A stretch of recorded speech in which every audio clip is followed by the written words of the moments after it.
Chapter 481, Your destiny is off the charts, fellow cultivator.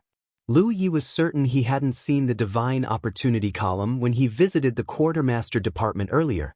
That was how he knew that Pang Dehai was telling the truth. The divine opportunity column had appeared after they solved the crisis plaguing the myriad beasts domain. From time to time, a Jianghu cultivator would touch the divine opportunity column and teleport away from the hidden realm. To most Jianghu cultivators, there was no point lingering in a hidden realm after most of the rewards had been divvied. Rather than wasting their time here, they would rather test their luck back at the Cloud River battlefield. The Cloud River realm was the cultivation realm where the cultivators of Jianghu swiftly increased their cultivation level. Barring exceptional opportunities like this hidden realm, indulging in any distractions would only serve to delay their growth. Of course, there were exceptions such as fellow cultivator Yu. Since he dabbled in the way of beast taming, he had good reason to believe that staying in this hidden realm even after the crisis was over would be beneficial to his cultivation. Lu Yi messaged Xia Qianqian and informed her the location of the divine opportunity column. She quickly responded saying that they were on the way. While waiting, Lu Yi hid in a secluded corner so as to avoid the traffic. Suddenly, he felt a pair of eyes settling on his back and turned. It was then he saw an old man with a goatee smiling at him from behind a table. When their eyes met, the old man gave him a nod of acknowledgement. Lu Yi frowned immediately. How did he see me? While his concealment technique looked similar to that of a ghost cultivator's, it wasn't actually the same thing. The reason he could turn invisible was because of glyph, invisibility. On the other hand, ghost cultivators could turn invisible because of their exclusive techniques. Strictly speaking, his concealment technique was actually inferior to the ghost cultivators, albeit only slightly. He was just a dabbler in this way after all. Even so, the old man should not have been able to see through his disguise so easily. Feel free to cancel your concealment technique, fellow cultivator Yi. This place is now watched by the heavens, and only Jianghu cultivators can come in. The cultivators of myriad beasts domain would never be able to discover this place, much less come in, the old man said suddenly. This was the first time Lu Yi heard about such a thing. What surprised him even more was the fact that the old man came from Jianghu. He had met the old man the first time he came to the quartermaster department with the 3 women. At the time, he thought that he was a myriad beasts domain cultivator. Clearly, he was mistaken. There was one more thing that concerned him, and that was the fact the old man had addressed him by his surname. Lu Yi did not know him, but he clearly knew Lu Yi. He considered his options for a bit before removing invisibility. While keeping a hand on his saber, he sauntered up to the old man and asked, "You know who I am?" The old man stroked his beard smilingly. "It would be hard not to when even the alley walls are covered in your portrait, fellow cultivator Yi. How did you see through my concealment?" Out of all the surprises the old man had dished out, this was the one that concerned Lu Yi the most. He had always thought that his concealment technique was pretty good, but if it was just a delusion of his, then he would have to reconsider his measures in this area altogether. The old man said enigmatically, "That's not all I can see, fellow cultivator Yi. I can see something else as well." "What do you mean?" The old man looked up as if there was something above Lu Ye's head before saying seriously, "I have met countless people in my life, fellow cultivator Yi, and I can tell you with certainty that I have only met one man whose destiny matches yours." Lu Yi narrowed his eyes slightly. "You're versed in Destiny Glimpse, sir?" Destiny Glimpse was a rare secret technique in Jianghu. In fact, it was so rare that most people thought that it only existed in legends. For obvious reasons, Lu Yi never thought that he would encounter someone with the legendary technique in this hidden realm. He did not think that the old man was lying to him either. It was a fact that his luck had been incredible since he entered the Cloud River battlefield. Even if he assumed that the old man wasn't telling the whole truth, it was clear that he could see something. Oh yes. On that note, I have a warning to impart. Your luck is exceptional, but I also see a purple energy mixed within it. I would urge you to be careful. Also, you have been too lucky as of late. Be warned that you may encounter some troubles and lose something in the near future. And what am I going to lose exactly? That depends on what you have, fellow cultivator. Lu Yi stared at the old man for a moment. He was sure he would be more convinced if the old man would just drop his ambiguous way of speaking and almost pretentious demeanor. You said you saw a man whose destiny matches mine. Can you tell me who he is? The old man's expression turned meaningful. His surname is Feng, and he hails from the Crimson Blood sect of Bingzhou. Do you know him, fellow cultivator? At this point, Lu Yi strongly suspected that the old man knew exactly who he was. There was no way he would bring up his first senior brother otherwise. That said, Lu Yi was more concerned with the fact that the old man had met his first senior brother before. Loosen your shoulders, fellow cultivator Yi. I'm just making small talk with you. The old man stroked his beard again. My post requires me to stay here for an extended period of time, you see. This is one of the few ways I have to stave off boredom. And don't worry, I am a neutral party. The obvious dawned upon him. You're a member of the Divine Trade Association? Exactly. He had been wondering why a Jianghu cultivator would be allowed to guard the quartermaster department. Now it all made sense. The Divine Trade Association was a very special organization that shared a business relationship with both the Grand Sky Coalition and the Thousand Demon Ridge. It was also a perfectly neutral party, which was why its members were allowed to supervise the quartermaster department. It would be unfair to either faction otherwise. Lu Ye's hostility diminished slightly after learning that the old man was a member of the Divine Trade Association. He took a moment to organize his thoughts before asking, You said that the heavens are watching over this place. What do you mean by that, exactly? The old man explained patiently, There are many hidden realms with a quartermaster department, like this one. It is a place where Jianghu cultivators can exchange their battle points for resources. For obvious reasons, it would not be a good idea for the natives to discover this anomaly, so a kind of sensory barrier is enacted around it.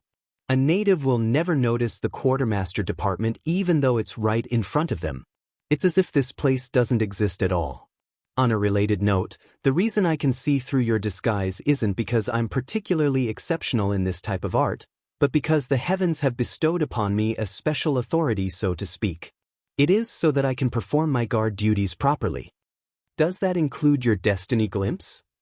Oh no, that one is all me. Lu Yi nodded in acknowledgement and fell silent again. A few seconds later, he said, Someone told me that everything we've experienced in this world is something that has happened in the past. Is it true? What if it is? What if it isn't? I just want to know the truth. To satisfy my curiosity, so to speak. The old man looked out of the hall for a long time before answering, Do you know how many times this hidden realm has appeared in the Cloud River battlefield, fellow cultivator? What do you mean? The Myriad Beasts domain has opened 7 times to the cultivators of the Cloud River battlefield before this, but no one has ever succeeded in solving the root of the problem until now. I can tell you now that all 7 instances have ended with the destruction of Bilandia and the extinction of humanity. That is why I offer you and your companions my thanks, fellow cultivator Yi. You have saved me from having to witness hell in this cultivation world an 8th time. The old man smiled when he noticed Lu Ye's stunned look. It is exactly what you think, fellow cultivator. The Myriad Beasts domain is reset every time it is destroyed, and it is opened on the Cloud River battlefield once more. Is it the doing of the heavens? The heavens are omnipotent. But, take the spirit beasts we killed and the mutant cores we extracted from their bodies, for example. How do you explain them if it is all fake? The mutant cores he extracted were still lying in his storage space. No matter how powerful the heavens were, they couldn't possibly revive the dead, could they? What you see is not necessarily real. But of course, what you get is definitely real. Why would the heavens do this? Is it really just to hone the cultivators of Jianghu? Who could say? I would not dare to fathom the heavens' will. There was nothing Lu Yi could say to that. Since we've eliminated the root of the problem, will this hidden realm reset and appear at the Cloud River battlefield as if nothing had changed? That is unlikely. In my opinion, the Myriad Beasts domain will continue along this timeline forevermore. It will become an attraction to countless beast tamers as well. The Myriad Beasts domain had reached heights Jianghu had not seen in the way of beast taming. Once the word was spread, it was only natural that beast tamers like fellow cultivator you would seek out the hidden realm in hopes of refining their way of beast taming. Of course, it is equally possible that this hidden realm will disappear forever, the old man added. Suddenly, he looked out of the hall and said, "Your friends have arrived, fellow cultivator." Lu Yi followed his gaze and saw nothing at first. However, it wasn't long before his companions appeared out of thin air. It would seem that everyone except Lu Yi knew that it was safe to reveal themselves in this safe zone. Zhou Hai walked up to the old man and tossed his identity pass on the table. "I would like to exchange all my battle points for amulets, thank you." The old man nodded smilingly before doing as he said. It wasn't long before everyone did the same thing. Lu Yi also exchanged his battle points for amulets even though Pang Dehai had told him that battle points could be saved for future use. Right now, his first priority was improving his cultivation. Everything else was secondary until he was strong enough to consider them. As exceptional as he was a bottom feeder for as long as he remained in the second order. He currently had almost 30,000 battle points. He decided to exchange them all for 1 gold amulet, 2 purple amulets, 1 blue amulet, 1 green amulet, and 2 white amulets. He was left with only 56 battle points when the transaction was complete. He could have exchanged the remaining battle points for some spirit pills and spirit stones, but of course he refrained from doing so. It wasn't easy to earn battle points. As far as he knew, they could only be earned in some hidden realms. With that in mind, how could he possibly waste them on spirit pills and spirit stones? To Cloud River Realm cultivators, battle points should always be spent on amulets. Usually, the only way to get an amulet was to win them in auctions or happen upon them by accident. Both things required a tremendous amount of luck. On the other hand, they could purchase amulets anytime and anywhere as long as they had enough battle points. It was clear from the looks on everyone's faces that this was a rewarding journey. Now, it was truly time to leave this hidden realm. Zhou Hai was the first to walk up to the Divine Opportunity column and press his hand on the pillar. The second later, he was gone just like that. Pang Dehai and Xia Qianqian were right behind him. The 7th Order Body Tempering Cultivator was the fourth to leave, while Kitty Shen and Lu Yi last. It wasn't because they were acting modest, but because they would randomly appear within 50 kilometers from the entrance to the hidden realm.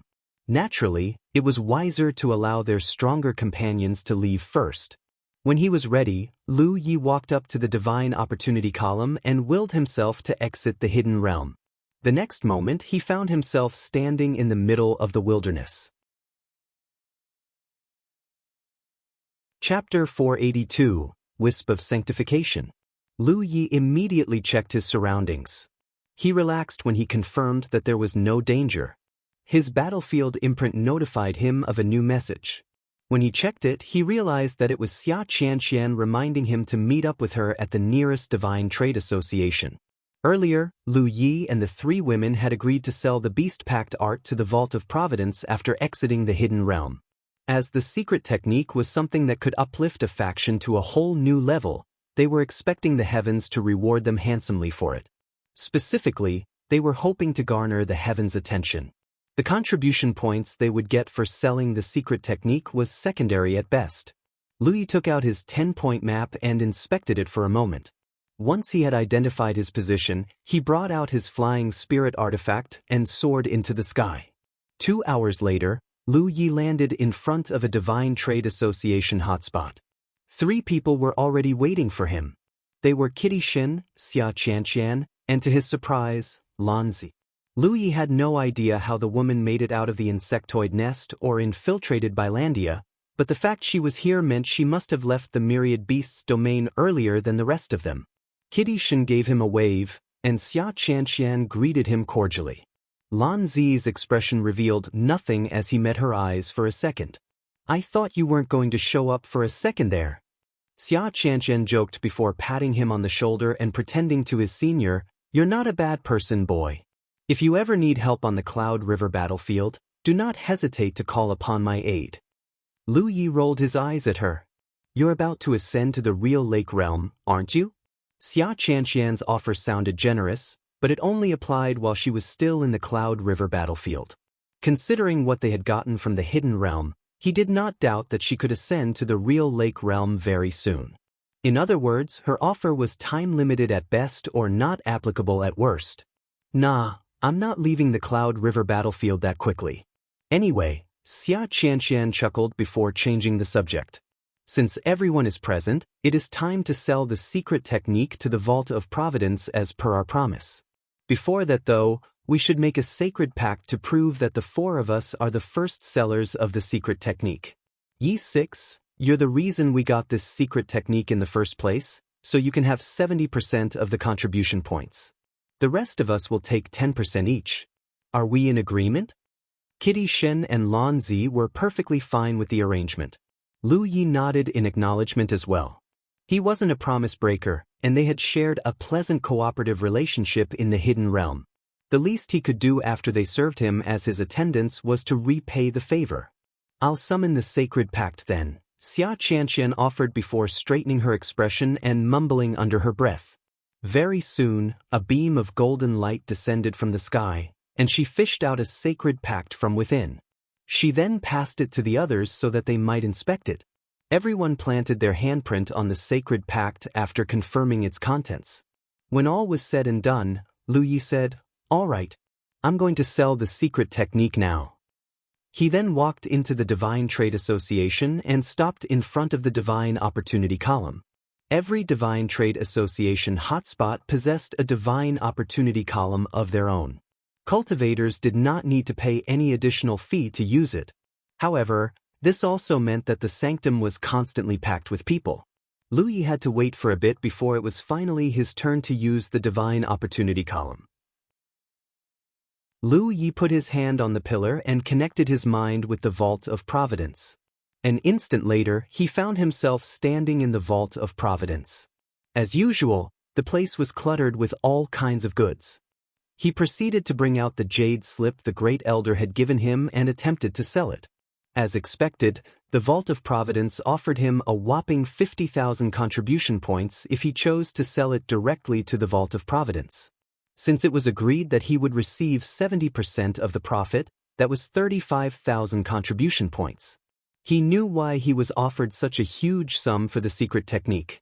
The beast-taming faction would never be the same again once the technique was popularized. Without hesitation, he accepted the transaction and felt the jade slip disappearing from his hand. At the same time, his battlefield imprint suddenly heated up a little. He took a moment to inspect it. Name: Lu Yi. Identity: Disciple of Crimson Blood Sect. Cultivation. Second Order. Cloud River Realm. Location: Cloud River Battlefield. Contribution points: 92,250 battle points. 56. He had a little over 57,000 contribution points before this. The numbers matched. He also noticed that a new row, battle points, had been added beneath contribution points. It showed exactly how many battle points he had left after exchanging them for amulets. 92,000 contribution points was a huge sum. He doubted that there were many Cloud River Realm cultivators out there who could match his wealth. After all, few people would hoard contribution points unless they were aiming to buy something expensive. Generally speaking, it was better to spend them on things that could grow one's strength as quickly as possible. Now that the secret technique was properly registered in the Vault of Providence, anyone could buy it by paying a certain amount contribution points. Lu Yi was curious to know how much the Beast Pact art would be sold for in the store. When he checked, he saw that its price tag was over 8,000 contribution points. That was more expensive than even the best heaven-grade cultivation technique out there. At first glance, it would seem like the secret technique was sold at a lower value than it was worth. Lu Yi and the girls were paid a whopping 50,000 contribution points for it after all. However, the copy in the Vault of Providence could be sold repeatedly, and there were a lot of beast tamers in Jianghu. Beast taming might be a small faction compared to the 6 factions, but it was a big faction compared to other minor factions. Therefore, the amount of people who would be interested in the secret technique could only be innumerable. The Vault of Providence only needed to sell 7 copies to recoup what it had paid to Lu Yi. When it came to doing business, the Vault of Providence possessed a unique advantage that no one could match. For example, Lu Yi would never consider selling the secret technique to another cultivator because he wouldn't receive contribution points for it. Moreover, the sale would not earn him the attention of the heavens. No matter how he looked at it, selling the secret technique to the Vault of Providence was the best choice. It was true that Lu Yi was very lucky already, but who would begrudge their luck becoming even better? After that, Lu Yi left the Vault of Providence and returned to the entrance. Xia Qianqian and Kitishan were still waiting for him, but Lan Zi was nowhere to be seen. The woman had already escaped, of course. The only reason she came here was to receive the heaven's boon and the contribution points. Since she had received both, why would she stay and give Lu Yi the chance to kill her, especially since she most likely wasn't a match for him? Xia Qianqian said, "All right then. It's really time for me to take my leave. Send me a message if you need me for anything." She bade them goodbye and vanished into the horizon. After Xia Qianqian was gone, Kitishan asked, "Are you ready to head back to the arcane glade, ye six?" "Not yet. I need to buy some things. You can go back first if you want." "It's okay. I can wait. It's not like a couple hours delay is going to make a difference." Lu Yi nodded and went back into the Divine Trade Association. He was planning to buy some raw materials to forge his ward flags.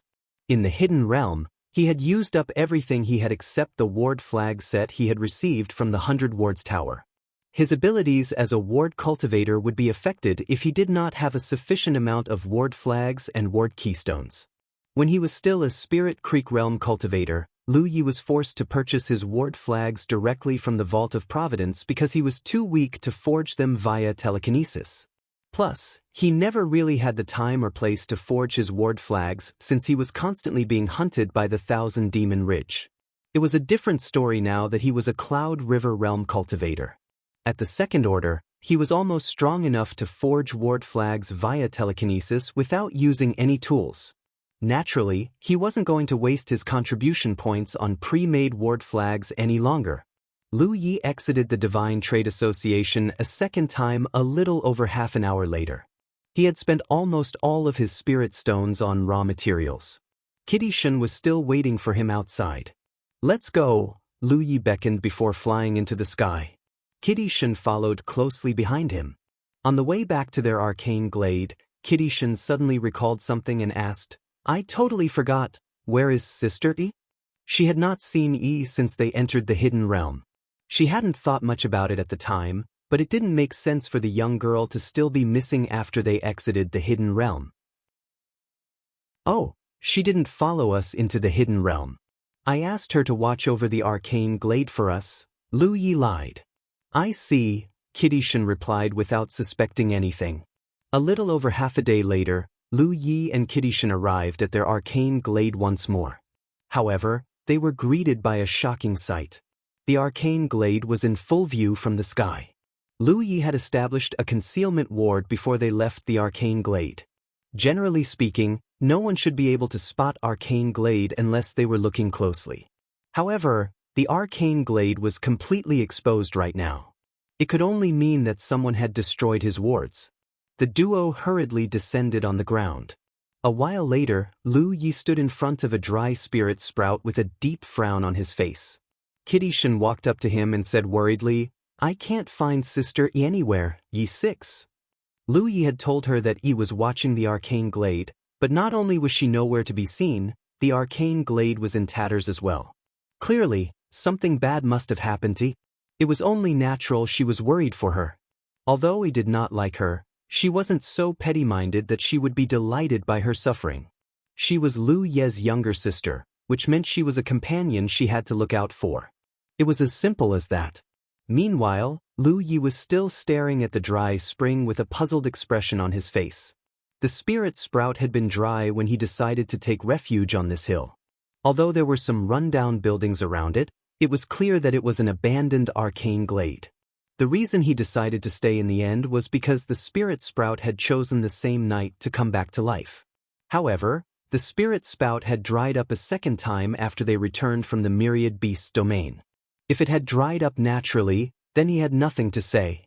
But it was clear from the surrounding traces that this was not a natural occurrence. I didn't know that spirit sprouts could be destroyed, Lu Yi said while turning to Kitishin. From his perspective, some bastard had destroyed both his wards and his spirit sprout, effectively guaranteeing a lose-lose scenario for everyone. However, Kitishin denied his statement. No, that's not it. Someone has stolen the wisp of sanctification. What is a wisp of sanctification? Every arcane glade has a spirit sprout, and every spirit sprout has a wisp of sanctification. It is the source of a spirit sprout, and without it a spirit sprout is nothing more but a dead spring. In that sense, the wisp of sanctification is the true heart of an arcane glade, Kitishin explained patiently.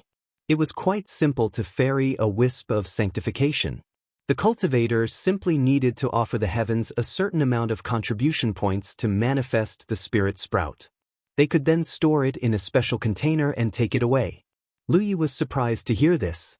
He had bought quite a lot of intel from the Divine Trade Association, but none of it had mentioned the wisp of sanctification at all.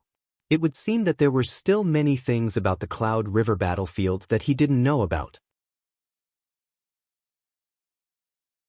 Chapter 483, When Joy Comes in Threes. Previously, Lu Yi thought that the worst that could happen while they were gone was a different group moving in and taking over the arcane glade. In that case, they would have to fight the invaders and find a way to reclaim it. The arcane glade was just a tertius-level arcane glade, so it shouldn't be coveted by high-level cultivators who were far beyond their ability to fight against right now. Together with Kitishin, he was pretty sure they stood a good chance at reclaiming the arcane glade.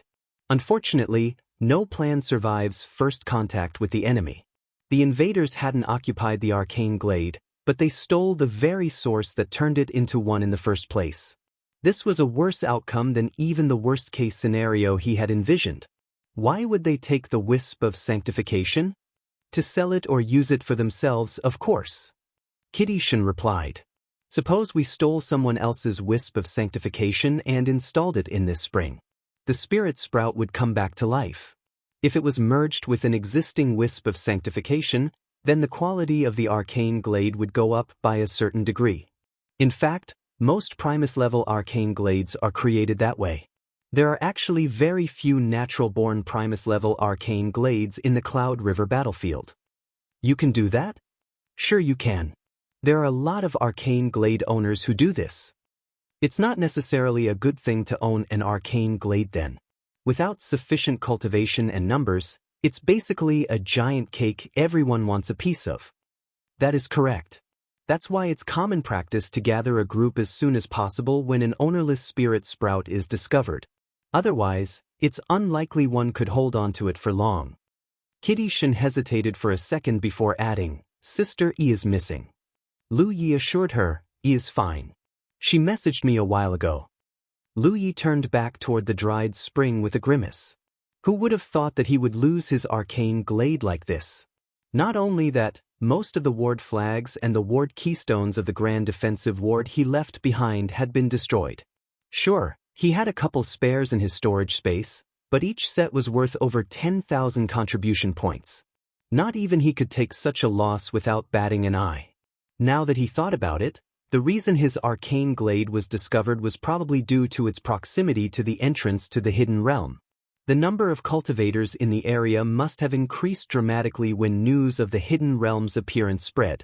It wasn't like everyone managed to enter the myriad beasts domain either. In any case, one of these people must have noticed the arcane glade and decided to take it into their own hands, literally. There was no need to search for the culprits either. Even if, against all odds, they managed to find the needle in the haystack, they might not be strong enough to take revenge. The opening of the hidden realm had attracted plenty of 8th and 9th order cultivators, and Lu Yi had a hunch that the thief or thieves who stole their arcane glade belonged in that group. The reason he thought this was because his wards had been breached by force. If the thieves had a ward cultivator with them, they would have dismantled his wards the proper way so as not to waste the ward flags and ward keystones. This meant that the thieves lacked the insight or skill of a ward cultivator, but were able to see through his concealment ward and brute force their way through his grand defensive ward anyway. The only ones who fit the profile were high-level cultivators. This incident also reminded Lu Yi of the old man watching over the quartermaster department of the myriad beasts domain. He had said that he was too lucky as of late, and that he might encounter some troubles or lose some possessions because of it. He did not expect that prediction to come true so soon. He hadn't really believed the old man because of his ambiguous manner of speaking. It would seem that he had underestimated him. The old man also warned him to be careful of the purple energy mixed within his destiny, though he couldn't even begin to fathom what the purple energy might represent. In any case, there was no point dwelling on the subject. Lu Yi walked into his house after setting up some simple alarm wards and protective wards. As usual, most of his problems could be solved simply by increasing his cultivation. He currently had 1 gold amulet, 2 purple amulets, 1 blue amulet, 1 green amulet, and 2 white amulets. It should be enough to boost him all the way to the 3rd order. First, he constructed 1 massive gathering spirits. Then, he constructed many tiny ones all around his body. Amber was already sitting beside him and watching him with bright eyes. He was also sitting cross-legged on the floor and waiting for Lu Yi to begin. Once everything was ready, Lu Yi took out the gold amulet and crushed it. Just like before, the crushed powder of the amulet slowly transformed into a vortex, though in this case it was gold-colored because the amulet was gold. At the same time, a massive stream of pure spirit mist poured out of the vortex and cycled around Lu Yi. The spirit mist did not spread further once it grew to a certain level. Every time Lu Yi breathed, the spirit mist would be converted into spiritual power. The tiny funnels in his spiritual points were greedily devouring the spirit mist as well. The spirit mist was so pure that it was transformed into his spiritual power instantly. No refinement was necessary whatsoever. This was the reason amulets were so effective at increasing a cultivator's cultivation level. It was many, many times more efficient than inhaling world spiritual qi. Amber and Yi were sitting on Lu Ye's left and right side. They too were enjoying growing stronger at an accelerated rate.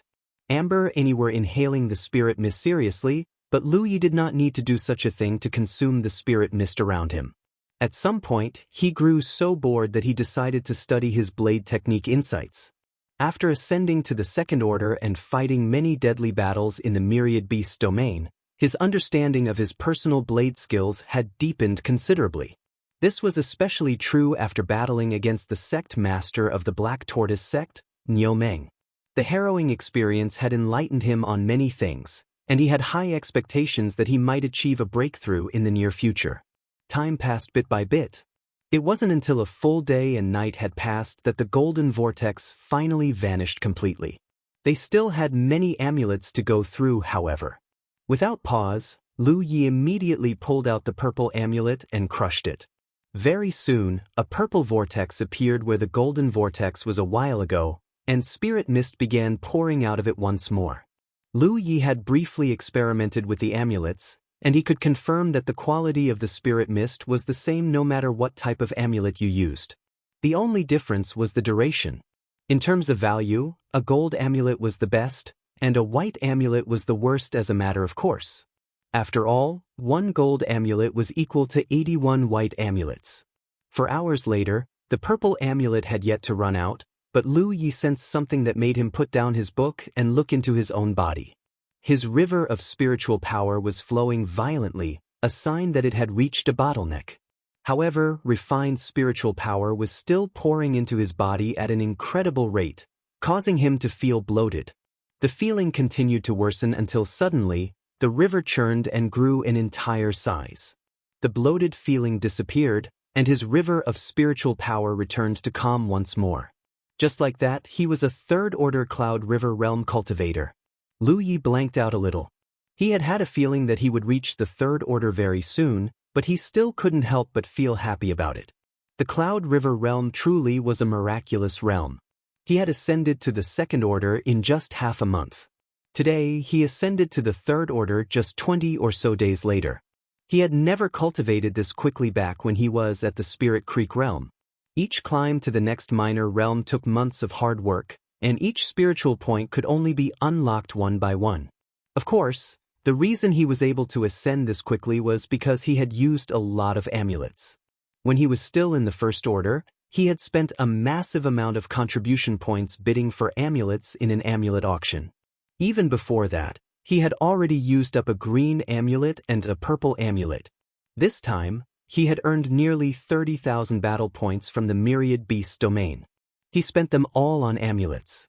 Most Cloud River Realm cultivators weren't nearly as wealthy or lucky as Lu Yi.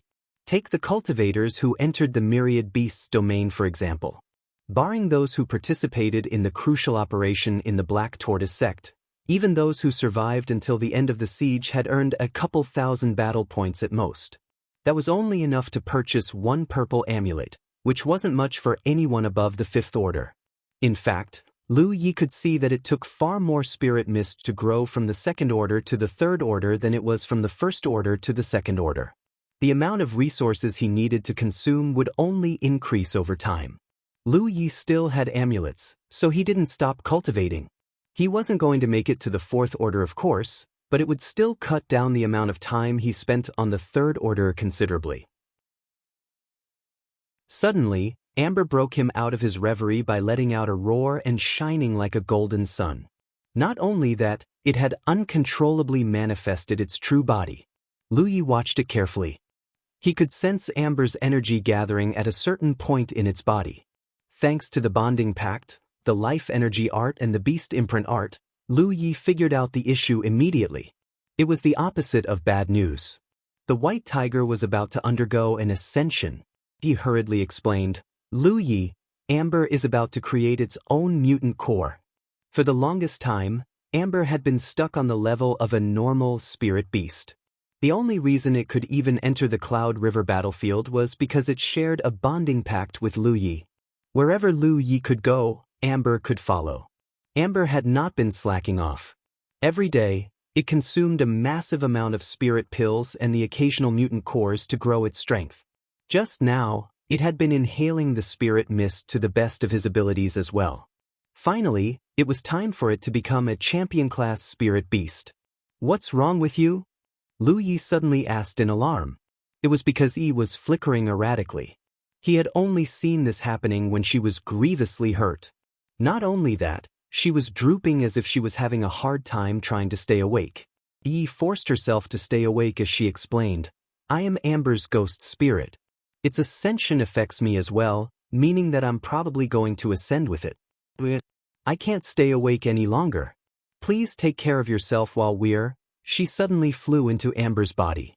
The white tiger itself hit the floor with a loud thud. Lu Yi rushed over immediately to check if they were okay. To his relief, the tiger was just asleep. He did not know that Amber's ascension could only be completed when it was asleep. The white tiger was one of a kind, so he did not know if this phenomenon was normal or not. The one thing he could be certain of was that Amber's energy was still concentrating at a certain point in its body. When a spirit beast ascended to a champion-class spirit beast, it would create a mutant core in its own body. Clearly, that was what was happening right now. Curiously, the spirit mist was still pouring into Amber's body when it was asleep. In fact, it was moving faster than before probably because it was creating its mutant core. This was undoubtedly good news, of course. It would seem that today was the day joy came in threes. Chapter 484, Snowfall. If Lu Yi were to be perfectly honest, Amber wasn't very helpful despite its best efforts and intentions. It was a different story if it became a champion-class spirit beast, however. At the very least, it would be able to stand on its own feet in the Cloud River battlefield, not to mention that they had formed the life energy art and beast pact art as well. The stronger Amber was, the greater the benefits Lu Yi could reap from his tamed beast. As for Yi, she was Amber's ghost spirit. Their lives were literally tied to one another. If Amber became a champion-class spirit beast, she should naturally reach the level of a Cloud River Realm cultivator as well. Everyone's growth had skyrocketed after their adventure in the Myriad Beasts domain. 4 hours later, after the first purple amulet had run its course, he took out his second purple amulet and crushed it. Time passed peacefully amidst dull cultivation. On the third day, Lu Yi heard a series of knocks on his door and set down his book. He opened the door and came face to face with Kitty Shen. "What is it?" Kitty Shen looked over his shoulder and noticed the slumbering amber. However, she didn't think too much about it and said, "The wisp of sanctification was stolen, and our arcane glade was destroyed. What are your future plans?" Lu Yi shook his head to indicate he hadn't thought that far away. If this was the Spirit Creek battlefield, he might have considered returning to his outpost and lending them his aid. Cultivating there would be slow, but it was better than nothing. In the Cloud River battlefield, a cultivator without an arcane glade was no different from a homeless person. They could only roam the world and seek out opportunities to the best of their abilities. "In that case, would you like to come with me?" Kitty Shen asked expectantly. "Where are you going?" "A friend of mine just messaged me saying that she had stumbled upon a newly born arcane glade. She needs to gather a group of trustworthy companions as soon as possible. I'm going to meet up with her, and you're more than welcome to join me. You're a ward cultivator, I'm sure she won't turn you away." Ward cultivators were easily the most popular breed of cultivators in the Cloud River battlefield because their skills were critical in improving the defense of an arcane glade. Lu Ye's cultivation level might be a bit weak, but he was skilled enough in the way of wards that any group with an arcane glade that was tertius level or below should accept him. Kitty Shen had thought of Lu Yi immediately after she received that message. She had also asked her friend about this and obtained their permission. That was why she had come to offer him an invitation. However, Lu Yi shook his head after thinking for a moment. "Thank you, but I don't think I'll be joining you. I need to find that sect mate of mine." He didn't know what the hell was going on with Wuxia, but the body-tempering cultivator still hadn't shown up at the arcane glade even though it had been almost 2 months since he messaged him about it. Yesterday, when Lu Yi was checking in with Wuxia, he discovered in horror that the body-tempering cultivator was still half a month away from the arcane glade, and that was assuming he was traveling at the normal pace of a Cloud River realm cultivator too. At Wuxia's pace, it might be months, maybe half a year before he finally showed up. Moreover, Amber was in the middle of ascending right now. He could neither leave it behind nor take it with him. He could use the Spirit Beast bag, but there was a chance it might disrupt its ascension. It just wasn't worth the risk. "Is that so?" Kitty Shen's eyes turned disappointed. "Are you sure?" Lu Yi shook his head firmly. The young woman broke into a wry smile and said, "I guess this is goodbye then. I hope we will still be friends when we meet again in the future." Even now, they still didn't know the other person's name or faction. This rarely happened in the Spirit Creek battlefield, but was an all-too-common sight in the Cloud River battlefield. In fact, companions who seemed as close as siblings could turn on each other in the blink of an eye. Take Lan Zi and him for example. They had afforded each other their full cooperation during their adventure in the Myriad Beast domain, but he did not doubt for a second that she would kill him if given the opportunity. It was the same for him. "Take care. You too." Kitty Shen gave Lu Yi one last sunny smile before walking away and leaping into the air. It wasn't long before she vanished into the horizon. They were strangers who had run into each other by chance and hung out with each other out of convenience's sake. Naturally, they weren't going to stay with each other until the end. It had always been a matter of time before they separated once the thing that tied them together was gone. Neither person felt too sad about the parting since not enough time had passed for their relationship to deepen into something meaningful. Kitty Shen had left with no regrets, and Lu Yi didn't feel sorry about her departure. This would not be the first or the last parting he experienced in his cultivation journey. Suddenly, Lu Yi looked up into the sky and raised his hand. Something small, white and cold landed on his palm before melting into cool water. It was snowing. Maybe it was because he was a third-order cultivator now, but it was only now that he noticed the drop in temperature.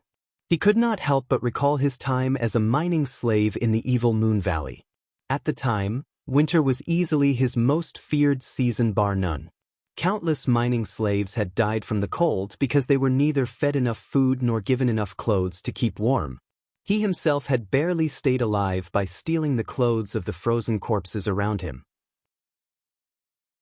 Today, he no longer suffered from the weather as he had before. It was one of the benefits of being at a higher cultivation. He walked back into his room and resumed his reading. He had already used up all of his amulets, so the only way to continue his cultivation was to consume spirit pills. In this regard, Lu Yi was far more advantaged than any other cultivator.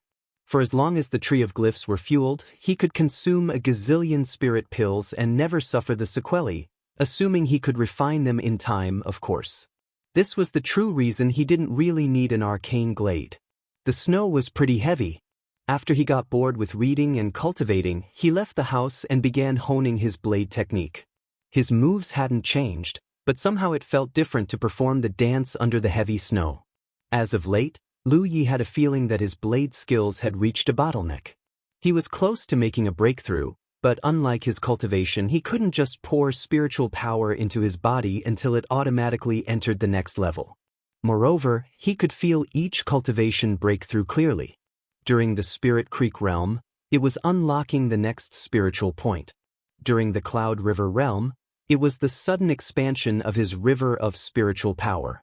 It was impossible not to notice when he entered the next minor realm. Making a breakthrough in his blade skills was different, however.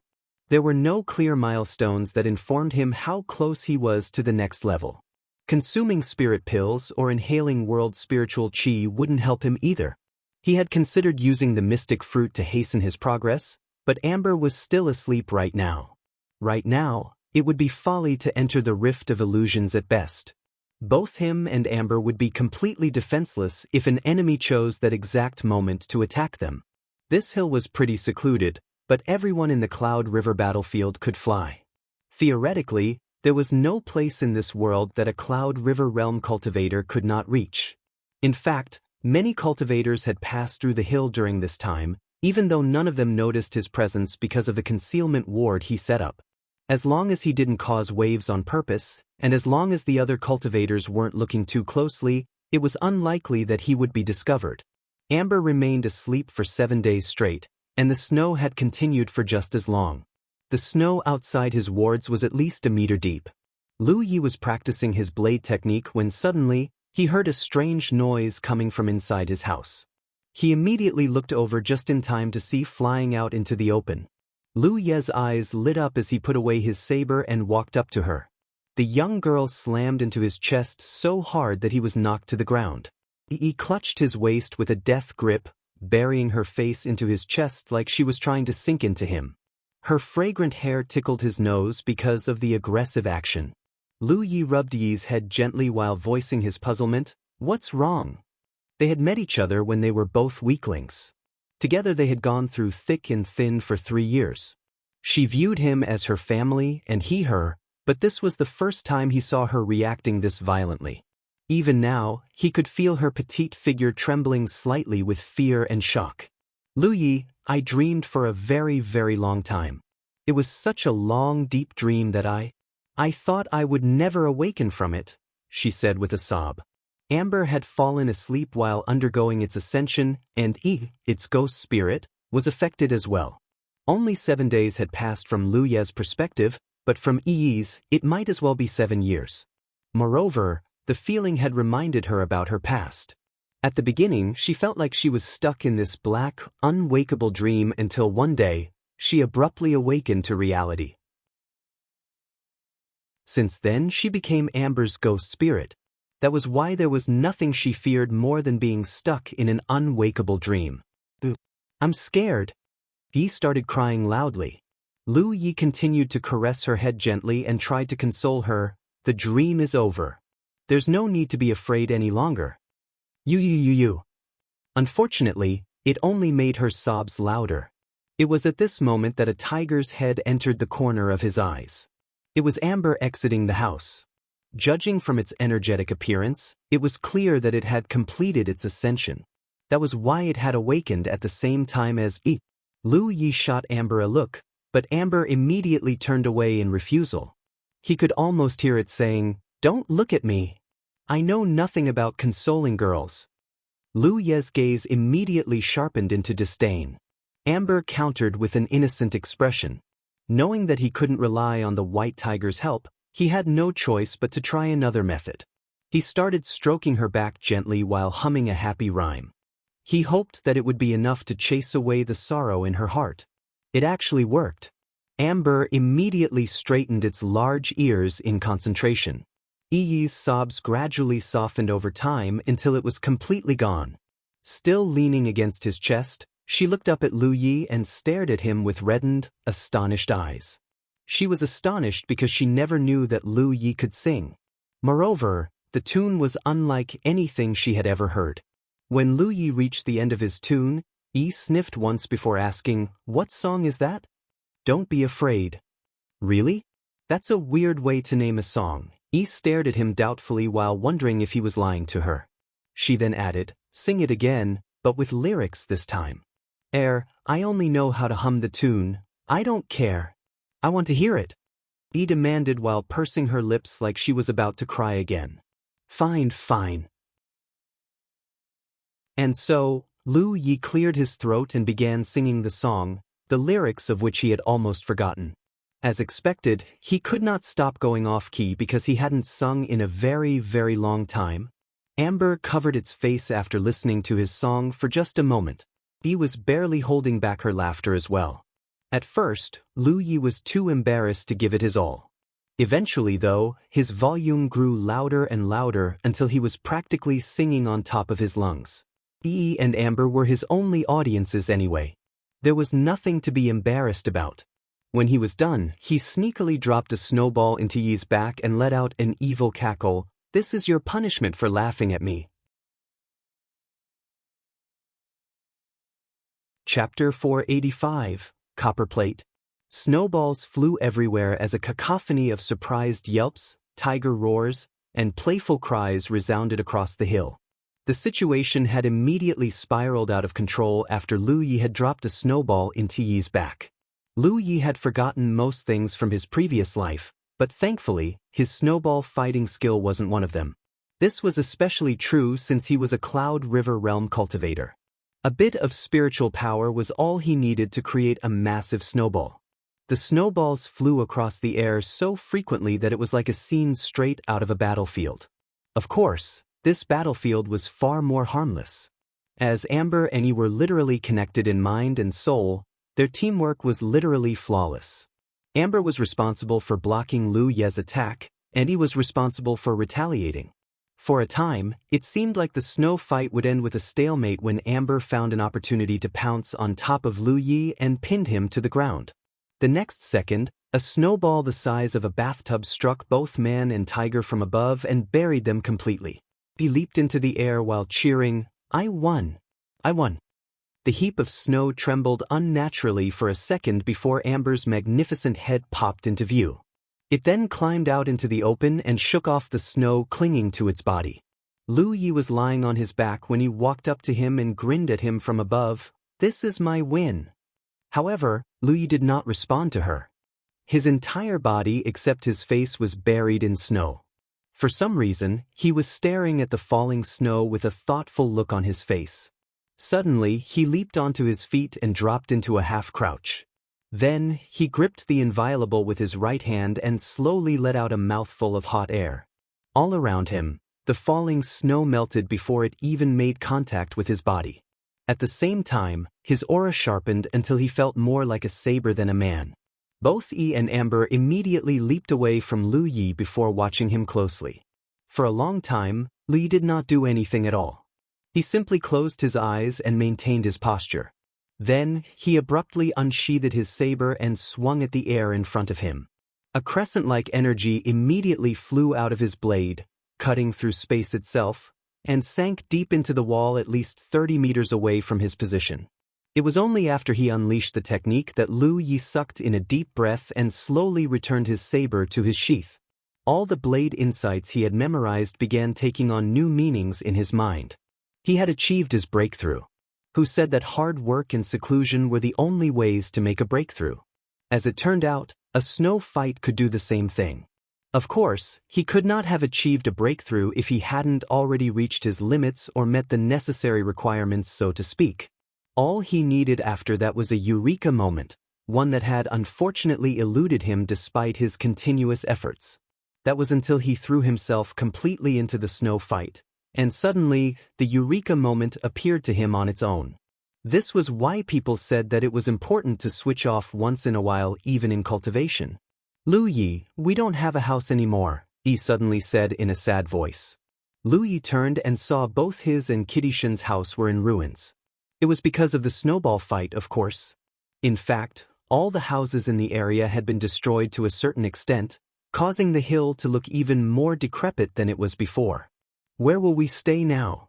Nowhere. We're going to find Wuxia. The wisp of sanctification of their arcane glade was stolen. Even Kitty Shen had left for greener pastures. There was simply no reason to stay here any longer.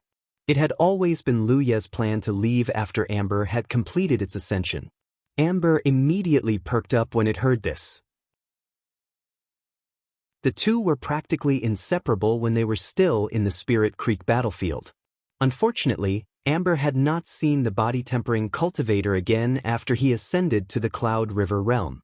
Mutant energy rolled off Amber as it shrank into the size of a cat before leaping onto Lu Ye's shoulder. After Lu Ye brought out his spirit boat and waited for Yi to sit down in front of him, they took off into the snow-filled sky. The spirit boat they were currently riding was a middle-grade spirit artifact, and it was much more comfortable than their previous spirit boat. Moreover, it was protected by a spiritual power shield, so even the bad weather could not affect them in the slightest. While blitzing down a certain direction, Yi sang in a cheerful voice the song Lu Yi had sung for her before.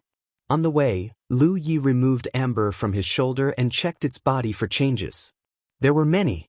For starters, Amber's fur was softer, smoother, and brighter than before. Its aura was also stronger as a champion-class spirit beast. A spirit beast's ascension to champion class was like a Spirit Creek realm cultivator's ascension to the Cloud River realm. Their strength would undergo a qualitative leap. Of course, Lu Yi would not know exactly how strong Amber had become until it fought a battle. Growl. Amber let out a low growl that Lu Yi understood instantly. He produced a mutant core from his storage space and fed it to the hungry tiger. Crunching noises entered one ear and exited the other as it chewed. Amber possessed a great appetite in the sense that it could eat spirit pills and even spirit stones. However, there was nothing it liked more than a spirit beast's mutant core. It had become its favorite food since entering the Cloud River battlefield and tasting its first mutant core.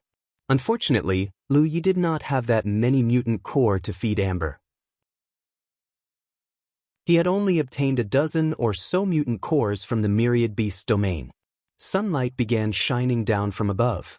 The thick clouds in the sky eventually thinned into nothing. The snow had stopped. Take control, Lu Yi said while pointing out where they were headed.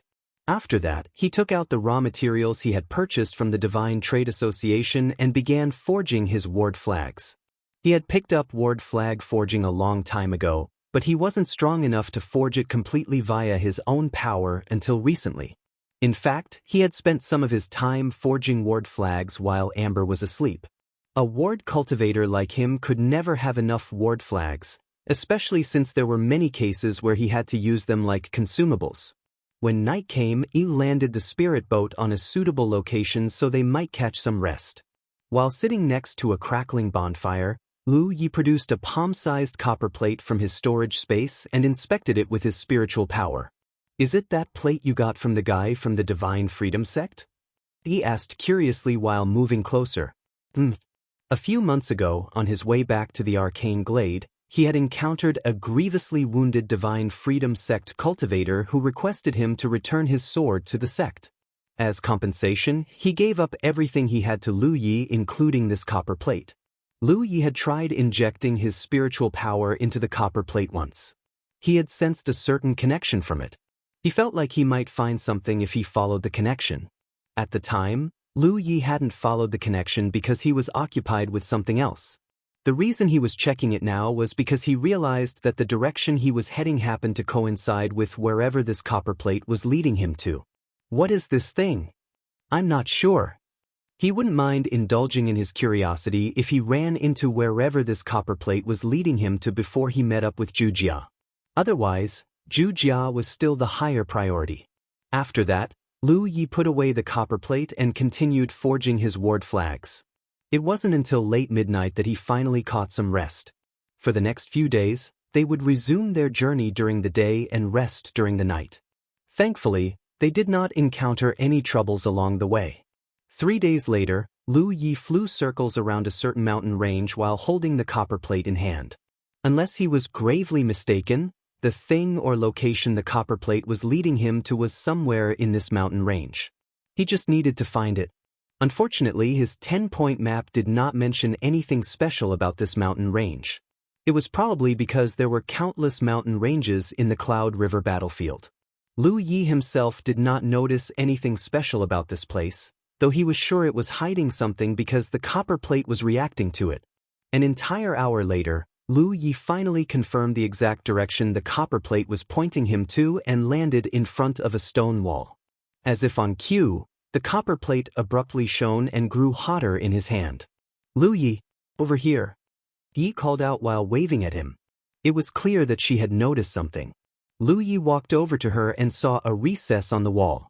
The shape of the recess matched the copper plate in his hand perfectly. Lu Yi inserted the copper plate into the recess while keeping a hand on his saber. He had no idea what he might find in this place after all. It could be treasure or it could be a horde of bloodthirsty spirit beasts. In any case, there was no harm in being careful. Thankfully, the insertion of the copper plate did not trigger anything dangerous. The solid wall in front of them simply flashed once before transforming into a screen of light. Lu Yi hesitated for a second before instructing Yi to return to Amber's body. Only then did he walk toward the light screen. He felt nothing as he passed through the light screen. At the same time, the copper plate flashed golden before enveloping him in a beam of golden light. Behind him, the light screen had transformed back into a solid wall. Even the copper plate Lu Yi had inserted in the wall earlier had suddenly disappeared without a trace. The space behind the wall was pitch black, so Lu Yi raised the inviolable and constructed radiance. The small but blinding sun immediately illuminated everything around him. He saw and felt no one, but his surroundings looked extremely familiar to him. Once upon a time, he had lived in a place like this. It was a mining tunnel. The walls glittered like stars as the light of radiance reflected off the surface. Lu Yi stepped closer to inspect the walls. He raised a surprised eyebrow when he realized what it was. He had also appeared from Amber's body to cry out, "Oh my heavens! They're all spirit stones. We're rich, Lu Yi." The shiny objects embedded in the walls were none other than spirit stones. This was an orvain. A spirit stone was an indispensable resource to all cultivators. Consuming spirit pills would leave behind pill poison in one's body and affect their ability to inhale world spiritual chi. It was why cultivators usually recovered their spiritual power by holding spirit stones in their hands and absorbing the spiritual power within. Spirit Creek Realm cultivators generally used low-grade spirit stones, and Cloud River Realm cultivators generally used middle-grade spirit stones. The reason Cloud River Realm cultivators did not use low-grade spirit stones was because it wasn't quite enough to sustain their recovery or cultivation anymore. Chapter 486, Spirit Stone or Vein. A spirit stone was an indispensable type of cultivation resource. Besides the obvious fact that it could be used for cultivation, it functioned as an excellent currency as well. Given enough spirit stones, there was almost nothing a cultivator could not buy. Of course, spirit stones could not be used in the Vault of Providence. Any transaction conducted in that space had to be done with contribution points. Lu Yi had not expected to find a spirit stone or vein when he followed the copper plate's guidance. Suddenly, he remembered finding nearly 10,000 spirit stones of varying quality when searching the Divine Freedom Sect cultivator's body. He even mused how wealthy the dead man was at the time. With this new revelation, he strongly suspected that his spirit stones had come from this or vein. 10,000 spirit stones was a significant amount of wealth to any Cloud River Realm cultivator, not to mention that he had other valuables in his storage bag. Lu Yi was currently enveloped in a sheen of golden light, but it wasn't the color of his spiritual power. The copper plate had shone a beam on him after he entered the hidden space, and since then he had been shining like a golden Buddha. Lu Yi had probed it with his senses but could not find what it was used for. It didn't possess any defensive qualities, but it wasn't disruptive either. It just existed for some reason. Lu Yi scanned the spirit stones exposed on the walls. He didn't even need to probe them with his spiritual power to know that they were all middle-grade spirit stones. There were at least hundreds of spirit stones in the wall. He was still admiring the view when suddenly, Amber leaped off his shoulder and manifested its true self. It then growled menacingly at the impenetrable darkness ahead of them. Lu Yi grabbed his saber and gazed into the darkness as well. He couldn't see the threat yet, but he could hear what sounded like rustling noises approaching them at high speed. He was already waiting in position underground. The noise grew closer and closer until suddenly, a creature the size of a calf abruptly leaped out of the darkness and attempted to gore him with its singular horn. It had the horn of a deer but the body shape of a rhino. Its body was also covered in thick shells. Amber rushed in between Lu Yi and the strange creature. At first glance, it looked like the white tiger was planning to take the enemy head-on. At the last possible moment, it dodged out of the way before landing a swipe on its flank. Unfortunately, it was like trying to attack a hunk of refined steel. Although the attack was strong enough to knock the creature off balance, it did not look like it took any damage at all. Amber seized the opening to bite down on what it perceived as the creature's weak spot, but once again, the shell greatly hindered its efforts. Despite repeated biting, it was flung into the air before it could get through the shell. Lu Yi wasn't idle while Amber was keeping the creature busy, of course. By the time Amber was sent flying, Lu Yi had already unsheathed his saber and wreathed it in fiery spiritual power.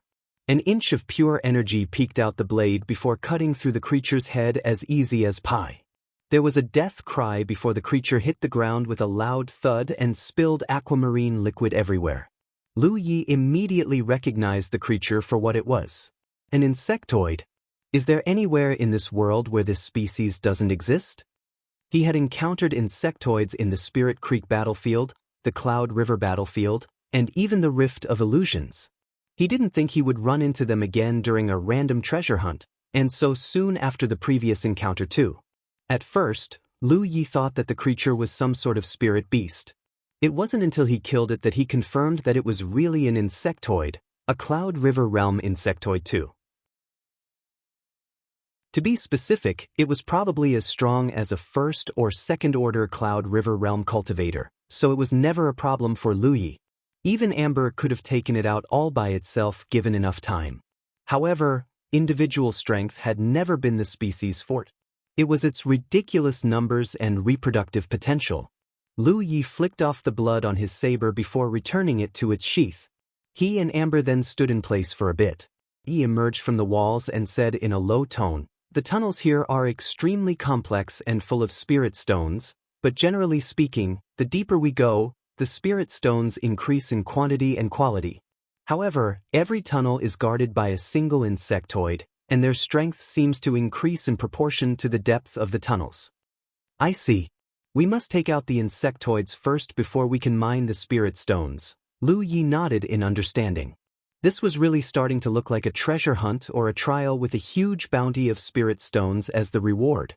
As for how it was possible for an unnatural or vein like this to exist, it was because it wasn't natural, of course. The heavens must be behind it all. Lu Yi had just spent most of his spirit stones a while ago. This was the perfect opportunity to replenish his stock. Without further ado, he began mining the spirit stones in the tunnel. The spirit stones weren't difficult to mine because they were exposed. It took them just an hour or so to mine everything that could be mined. As he had estimated earlier, the tunnel contained between 600 to 700 spirit stones in total. They moved on. They arrived at another tunnel after rounding a corner. This time, Lu Yi illuminated the room by lighting a torch instead of radiance. Lu Yi had a massive stock of torches in his storage space. Barring those with supernatural night vision, practically every cultivator would carry a cache of torches with them. Although cultivators could see in the dark, their night vision was hardly perfect. A torch could alleviate that weakness tremendously. Just like when he entered the first tunnel, a ton of spirit stones reflected the light of the torch and filled the tunnel with light. But unlike the first tunnel, he had just stopped in his tracks when he heard a series of rustling noises once more. Clearly, the insectoid guarding this place had awoken to the light and was making haste to kill the invader. Lu Yi did not meet the insectoid immediately. Instead, he looked sideways and stared at Amber on his shoulder. Since the beginning, Amber had rarely taken part in Lu Ye's battles. Most of the time, it simply lay on Lu Ye's shoulder and spectated the battle from the best seat.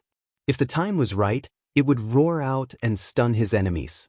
The reason they had an arrangement like this was because most of Lu Ye's battles were beyond Amber's ability to interfere. Over time, the White Tiger learned to stay out of Lu Ye's way unless the situation called for its involvement. Of course, it could also just be a lazy bum. Earlier, Amber had broken character and attacked the insectoid of its own accord. It was probably because it wanted to test its newfound strength after ascending to champion class. Unfortunately, the insectoid turned out to be harder than it thought, both figuratively and literally. It had nearly broken its teeth against its shell. Amber completely lost interest after that. Despite Lu Ye's look, it continued to lie quietly on his shoulder while flicking its tail left and right. Lu Yi could almost hear it saying, "Why are you looking at me?" Knowing that he could not depend on Amber, not that he expected Amber to contribute anything knowing its personality, he faced the end of the tunnel once more and waited. Thankfully, not everyone in his group was a bum. A massive fireball abruptly appeared out of seemingly nowhere and hit the insectoid squarely in the flank, knocking it over. It was so hot that the insectoid looked distorted from where he was. It was certainly screeching like the fireball was literally warping its shell. Yi wasn't done though. Crescent-shaped wind blades appeared right behind the fireball and slammed against its shell. The resulting impact sounded like a woodpecker pecking away at a tree trunk and caused the insectoid to screech even louder. Lu Yi did not need to lift a finger. He would continue to bombard the poor insectoid with all kinds of spells until it was completely dead. By the time she was done with it, he couldn't even recognize what type of insectoid it was anymore. As expected, Yi had become much stronger after Amber's ascension. Her spells were way more powerful compared to before. She had always been an exceptional spell cultivator, but now she definitely qualified as a Cloud River Realm spell cultivator. Not only that, she was capable of unleashing spells of any attribute because she was an apparition, meaning that she was not restricted to a physical body's natural affinity. After the insectoid was dead, Lu Yi and it proceeded to mine the spirit stones in the tunnel as before. They were still middle-grade spirit stones, but their quantity had increased a little. In total, they had mined over 800 spirit stones. They moved on. Suddenly, Lu Yi noticed something concerning. The golden light enveloping his body was slowly but surely fading over time. They had only conquered 2 tunnels, but the golden light was already visibly diminished. At this rate, it would disappear in a couple of hours at most. He wasn't sure if this was a good or bad thing. Even now, he still had no idea what the golden light was for because as far as he could tell, it neither empowered nor hindered him in any way. He would probably have to wait until it was completely gone to finally figure out its function. The third tunnel was the exact same as the second tunnel in the sense that it was filled with spirit stones and guarded by exactly one insectoid. It was looking more and more that the mine was designed this way by the heavens, and any cultivator who wished to mine the spirit stones would have to overcome the trial by defeating the insectoids first. The insectoid Lu Yi killed was comparable to a first or second order Cloud River Realm cultivator. The one Yi had killed was a little stronger. The insectoid's strength would continue to increase with each successive kill. 6 hours later, Lu Yi entered the 8th tunnel. By now, he had collected nearly 10,000 spirit stones. This time, the insectoid that charged him was a praying mantis. It was almost as strong as a 5th order Cloud River Realm cultivator. The insectoid proved to be a difficult opponent as its twin blades were as swift as lightning. Lu Yi felt as if he was fighting against a true blade master. Alone, he would have had a harder than usual time to defeat it, especially because its shell was incredibly tough. Thankfully, he wasn't fighting alone. Yi forced the insectoid to split its concentration by blasting it with spells again and again. Amber didn't join the battle, but the Life Energy art and Beast Pact art allowed it to strengthen Lu Yi without even lifting a claw. An ice spell hit the insectoid and coated its surface in ice, slowing its speed and reaction for an instant. Lu Yi immediately seized the opportunity to fire a few crescent-shaped energy blades into its neck and forced it to bend backward, exposing its soft belly. Without hesitation, he launched himself forward with both feet and stabbed the inviolable completely into its stomach. One explosion later, the praying mantis' internal organs were turned into mush, and it collapsed on the ground with a death screech. Chapter 487, Like Hammer You Are? Starting from the 8th tunnel, a small percentage of the spirit stones Lu Yi excavated were high-grade spirit stones, less than 10% to be exact. However, one high-grade spirit stone was worth 10 middle-grade spirit stones in the market, so it was very valuable even in small numbers. They entered a new tunnel. 2 hours later, Lu Yi swallowed a healing pill and pulled out a clean bandage from his storage space. He then wrapped it around a bone-deep wound on his arm. It had taken him 2 whole hours to win this battle. His vitality hadn't even fully subsided yet. Lying dead not far away from him was the corpse of a fat insectoid. Strength-wise, the insectoid was almost at the level of a 7th-order Cloud River Realm cultivator. Despite Yi's help, Lu Yi still had to give it his all to finally slay the enemy. He was unable to avoid taking some injuries either. Lu Yi would have lost no matter what, had he been facing a true 7th-order cultivator. Lu Yi was powerful enough to slay enemies who were 2 or 3 minor realms above him, true, but he was hardly omnipotent. There was only so much he could do to bridge the chasm that was sheer power. Luckily, most insectoids only had 1 or 2 ways to kill the enemy. He took a short rest before he started mining the spirit stones in the tunnel with it.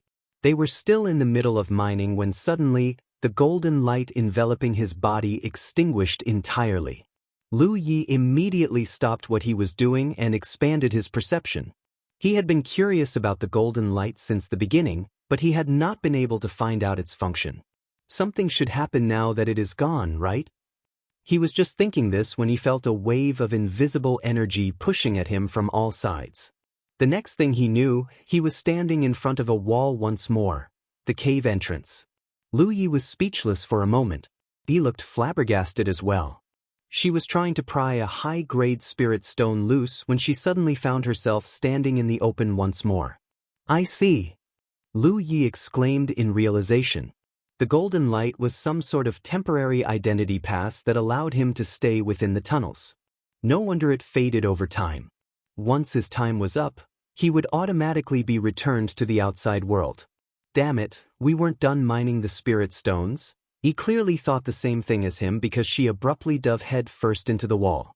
While waiting, Lu Yi checked out the recess on the wall. The copper plate that was supposed to reside in it was gone. He did not think it would be possible to re-enter the Orvane without the copper plate. As expected, he returned a while later and shook her head. There's nothing behind the wall. Nothing at all. At first, she thought that the Orvane was just behind the wall. Since she was an apparition, she could just pass through the walls and return to the tunnels. She did not need the copper plate at all. She quickly discovered she was wrong, however. The only thing she found behind the wall was solid rock and earth. It was as if the Orvane never existed in the first place. Lu Yi explained, the copper plate we used to open the entrance probably has some sort of teleportation effect. The tunnels we entered and the Orvane itself are elsewhere. It was a shame they didn't manage to collect all the spirit stones before they were expelled, but they still obtained over 10,000 middle-grade spirit stones and a couple hundred high-grade spirit stones. He should not run out of spirit stones for the foreseeable future. A quick rest later, the group resumed their journey once more. On the way, Lu Yi activated his battlefield imprint and asked Zhu Jia his current location. The body-tempering cultivator quickly responded, but his answer caused Lu Yi to furrow his eyebrows. It was because he noticed that Zhu Jia was, for whatever reason, moving further and further away from him. This made no sense before he had specifically told Zhu Jia beforehand to buy a 10-point map and use it as a reference. If Zhu Jia really was traveling in his direction, it was impossible for them to stray further and further away from each other. He thought for a moment before asking, "Are you traveling according to the annotations on the 10-point map?" Zhu Jia replied, "Yes. Like a hammer you are." At this point, Lu Yi was 100% certain that Zhu Jia was misreading the 10-point map. Zhu Jia wasn't stupid, but he was a little simple. It was possible that he wasn't able to understand the 10-point map. Not only that, Lu Yi had a strong suspicion that Zhu Jia was a little road blind. There was no way he would still be on the road otherwise. "Just stay where you are. I'll come to you." At this rate, they were never going to meet up with each other. He might as well tell Zhu Jia to stay put and wait for him. Aang. On a certain spirit peak of the Cloud River battlefield, a brawny man was holding up a 10-point map and looking it over. A while later, he scratched his head with a look of utter incomprehension on his face. After wrapping up his exchange with Zhu Jia, Lu Yi tried messaging his fourth senior brother, Li Baxin, next. Previously, he had not been able to contact him, probably because he wasn't in the Cloud River battlefield. He could have been exploring a hidden realm at the time. His message went out successfully this time. It wasn't long before he received a response from his fourth senior brother. "You're in the Cloud River battlefield, junior brother?" His fourth senior brother asked in a pleasantly surprised tone. He clearly wasn't expecting Lu Yi to ascend to the Cloud River realm so quickly. "Yeah. I've been here for a while," Lu Yi replied. "Good, good."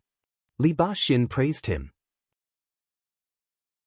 "I'm a little busy at the moment, so please focus on your own adventure for the moment. I'll come to you when I'm finished with my business." "Do you need my help?" Lu Yi offered. "It's fine. I can handle this myself." "Very well. Take care, senior brother." Li Baxin had carefully omitted all the details from his response, but Lu Yi still noticed that his fourth senior brother was probably in some sort of difficult predicament.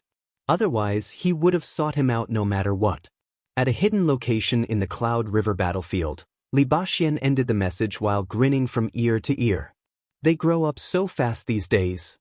"You look happy. What is it?" A gentle voice rang beside him. It was none other than his companion, Feng Yuechan.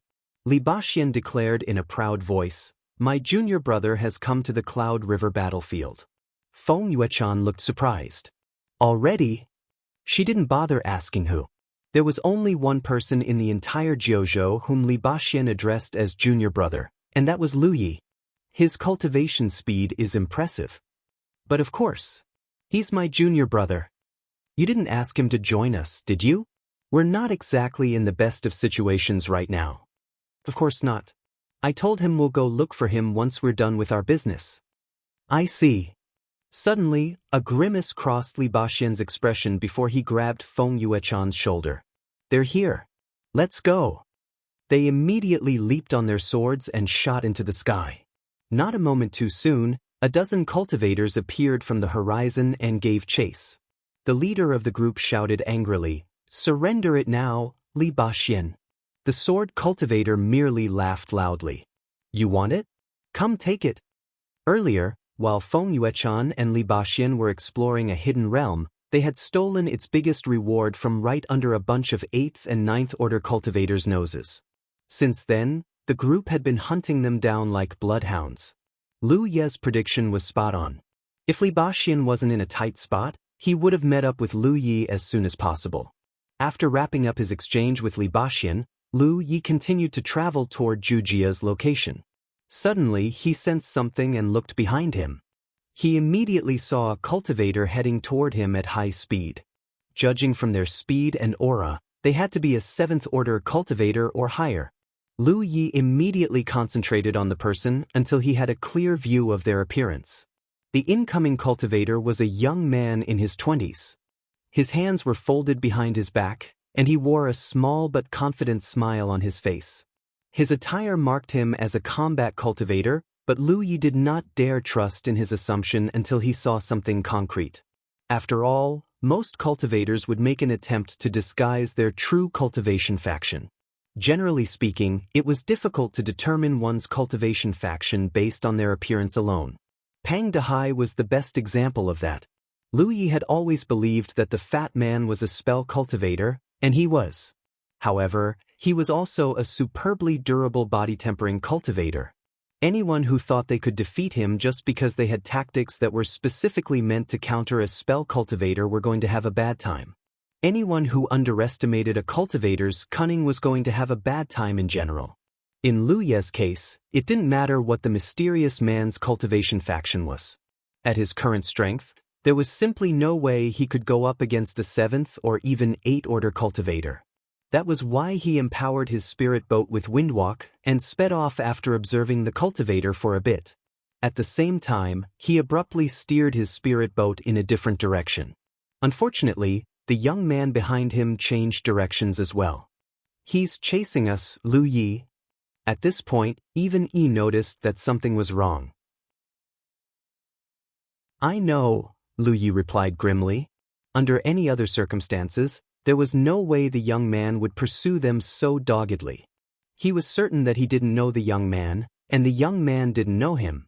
If the guy was just hoping to ask for directions or something, he would have gotten the hint and stopped chasing them by now. Unfortunately, he hadn't. It could only mean that the young man bore him ill will. It was quite common for a low-level cultivator to be robbed on the Cloud River battlefield. It was why most of them avoided flying carelessly in the open or found safety in numbers.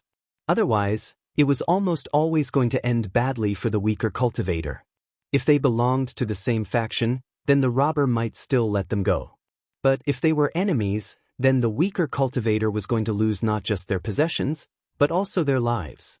"Wait, fellow cultivator," the young man chasing after them shouted. "You misunderstand my intentions. I mean no harm." Lu Yi did not bother to answer.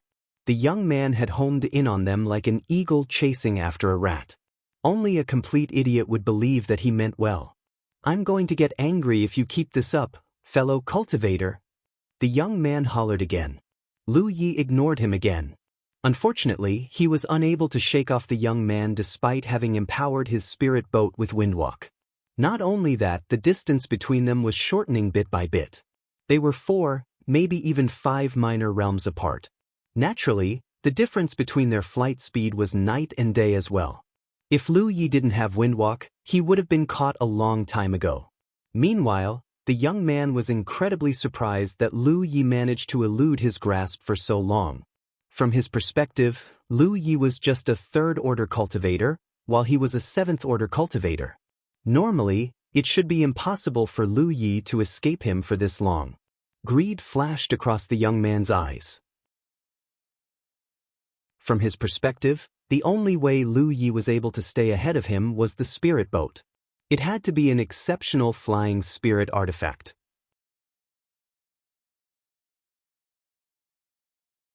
Chapter 488, City of Heavens W16. The moment he made the connection, the young man flew even faster while yelling, "You will leave behind your goods if you're smart, boy. It's the only way you're going to survive this." Lu Yi had clearly figured out his intentions. In that case, there was no need to keep up pretenses any longer. It was at that moment something unexpected happened. Lu Yi actually tossed a storage bag over his shoulders without looking back. It was such an unexpected outcome that the young man actually blanked out for a second. He had robbed plenty of fellow cultivators in the past, but he had never encountered one who actually succumbed to his demands no matter how he threatened them. Most of them would rather die than give an inch, and the fact was that most of them were killed unless it was revealed that they belonged to the same faction. Even then, he would force them to cough up a healthy amount of goods before he would let them go. It was extremely unlikely his victims would find out about his identity and background, so they couldn't get revenge even if they wanted to. In any case, Lu Yi was the first cooperative victim he had ever encountered. It was no wonder he was caught off guard. That said, he was a responsive person. Without hesitation, he flew toward the storage bag, caught it, then chased after Lu Yi once more. He did not know what was inside the storage bag. It was sealed by a restraining lock, and it wasn't like he could unlock it right now, but he knew better than to let a cowardly, cooperative victim escape his grasp. Also, he still wanted Lu Ye's spirit boat. "He's coming back, Lu Yi," Yi reported while looking behind them and reporting their pursuer's location periodically. "Hide." He immediately entered Amber's body after hearing this. Lu Yi did not mind losing one storage bag as all of his items were stored in the storage space. In fact, The entire reason he wore a couple of storage bags on the outside was to hide the fact that he had a void tattoo. He did use one of them to store some food and water, but that was it.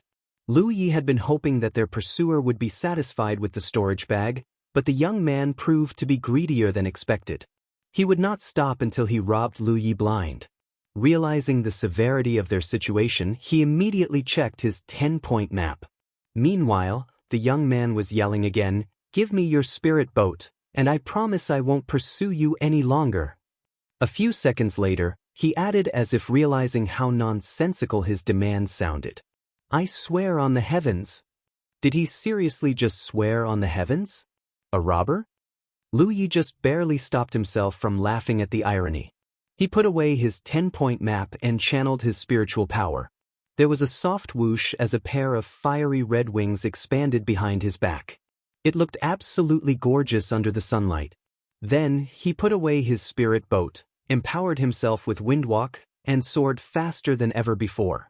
The young man was stunned yet again as Lu Yi swiftly pulled away from him. He never expected a mere third-order cultivator to surprise him again and again with his prowess.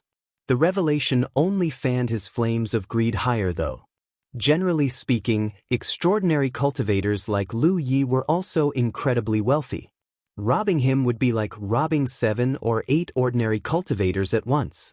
The young man tried his best to catch up to Lu Yi, but soar empowered by windwalk was too much even for him. He could barely make sure that Lu Yi could not pull away from him. That was enough though. The young man did not know what ability Lu Yi was using to fly as fast as a 7th-order cultivator, but it had to cost him a lot of spiritual power. There was no way a low-level cultivator could keep this up for long. He was right. The reason Lu Yi rarely used soar was precisely because it used far more spiritual power than a flying spirit artifact, not to mention that he had buffed himself with windwalk. At this rate, he was going to run out of energy in just a couple of hours. A couple of hours was enough though.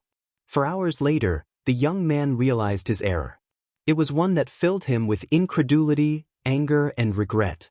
It was because a city had appeared from the horizon, and it wasn't long before Lu Yi entered the city and vanished from view.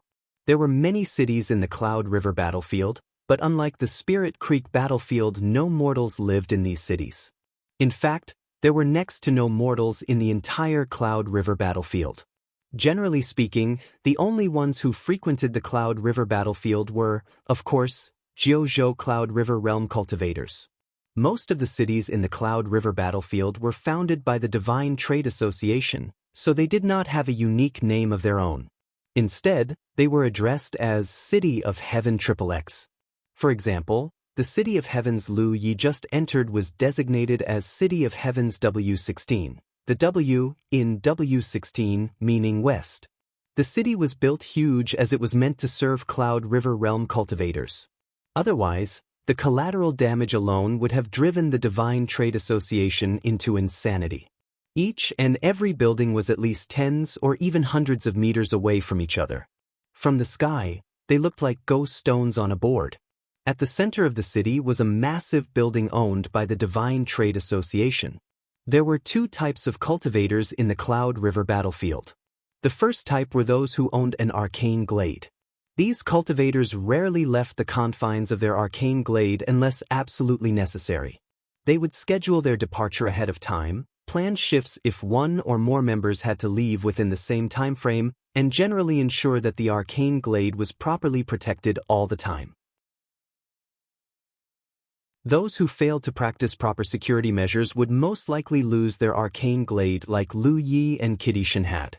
The second type of cultivators were those with no arcane glades.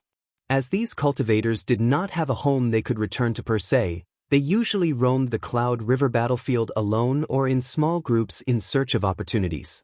It might seem like a poor decision to roam the Cloud River battlefield aimlessly, but in fact the world was rife with opportunities. Unless they were exceptionally unlucky, they could always run into Token of Providence events, hidden realms, and more. Going by this logic, there should not be cities in the Cloud River battlefield at all. After all, most of its cultivators were drifters who constantly roamed from place to place. There were many types of hidden realms in the Cloud River battlefield. Every day, at least one hidden realm would appear somewhere in the world. There were two types of hidden realm that spurred the creation of cities. The first one was a hidden realm that opened at a fixed time. The second type was a hidden realm that remained open permanently, or at least long enough for a city to take form. Take the Myriad Beasts domain for example.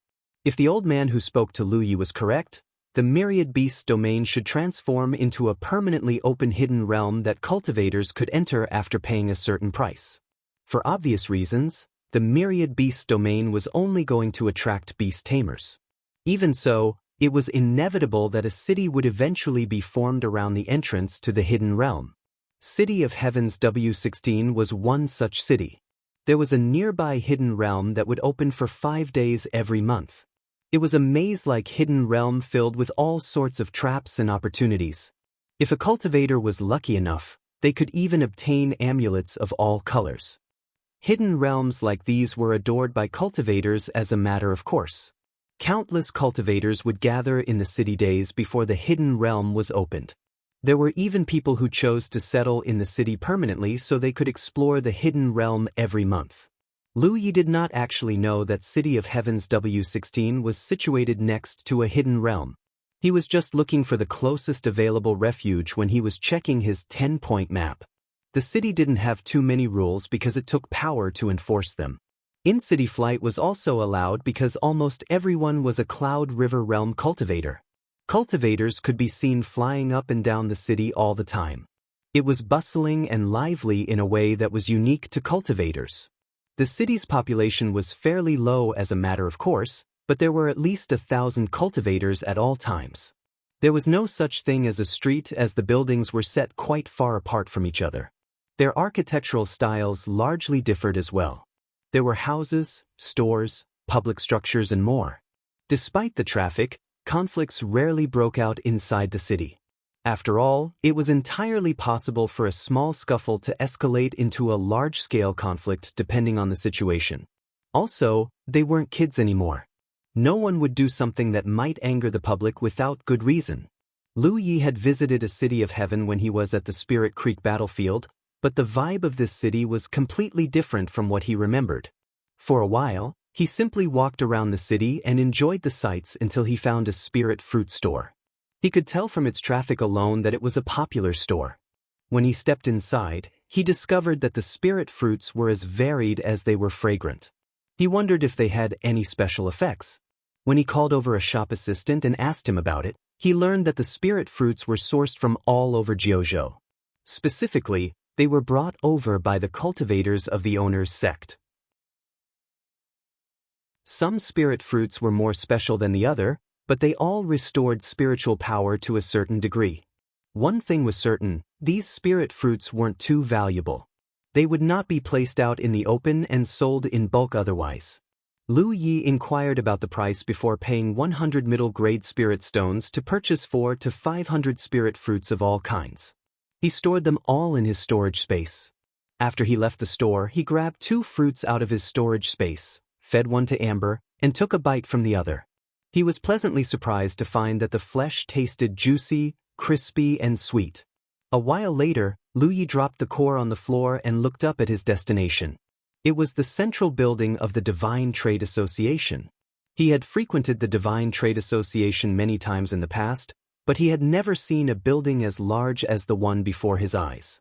The stairs leading to the entrance alone numbered 30 to 40 steps, and the building itself looked like it was forged from literal gold. It was as if they were afraid their customers would miss the fact that they were filthy rich. He slowly walked up the steps when an aura caught his attention. He turned just in time to see a man in blue clothes looking at him as well. Lu Yi raised his eyebrows in surprise. The guy was none other than Zhou Hai, the sword cultivator he cooperated with a while ago. He gave Zhou Hai a nod, and the sword cultivator nodded back in return. That was the end of their interaction. They might have fought side by side in the Myriad Beast domain, but outside of it, they might as well have been strangers. It was why the thought of asking Zhou Hai's help to take out the robber who was probably still prowling outside the city and waiting for Lu Yi to show himself had never crossed his mind. Why would Zhou Hai help him, someone he had no relations with outside of that one temporary alliance? Lu Yi stepped inside the building. He was immediately greeted by a female attendant. Chapter 489, Face Mask. A short while later, a trade manager walked into the private room Lu Yi was seated in and saluted him respectfully. He said, "What would you like to buy, honored customer?" Lu Yi replied, "I would like to buy a spirit artifact that can disguise my appearance." In fact, he had been thinking about making such a purchase since he was a Spirit Creek realm cultivator. Back in the Spirit Creek battlefield, everyone in the Thousand Demon Ridge had a picture of his face. As a result, there was literally nowhere he could go where he wouldn't be recognized and attacked.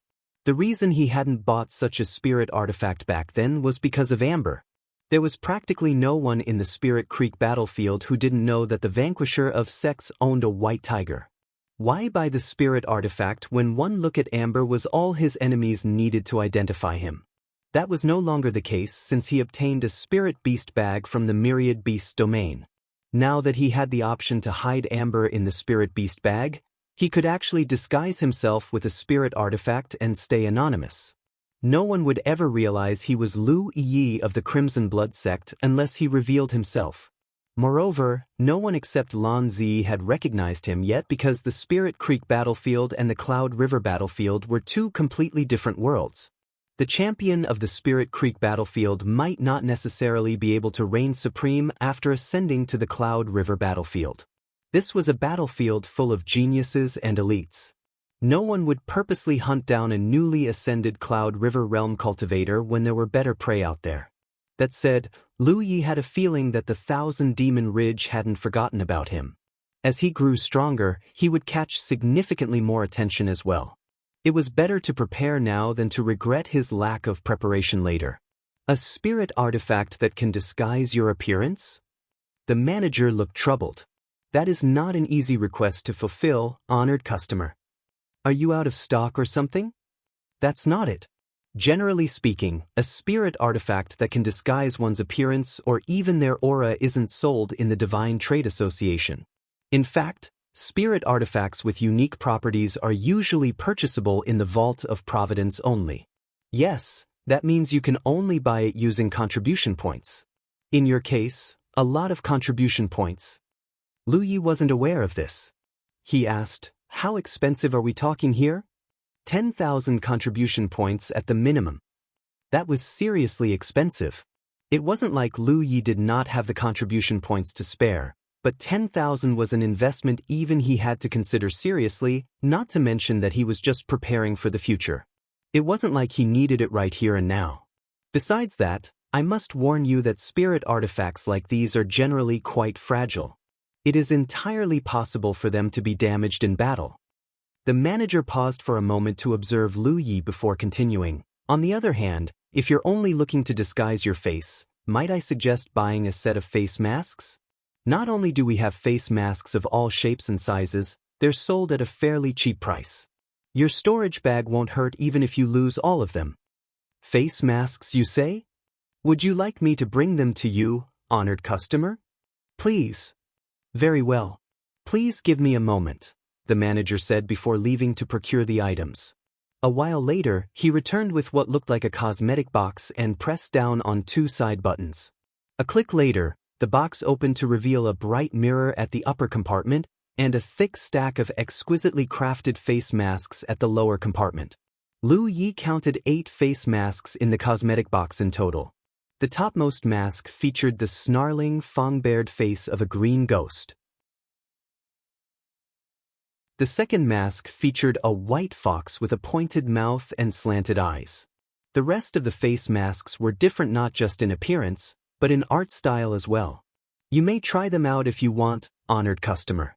The masks only need a tiny amount of spiritual power to maintain, and are as light as a feather. Unlike a spirit artifact that actually disguises your whole appearance, you probably wouldn't even notice the drain unless you wear it for an extended amount of time, the manager recommended enthusiastically.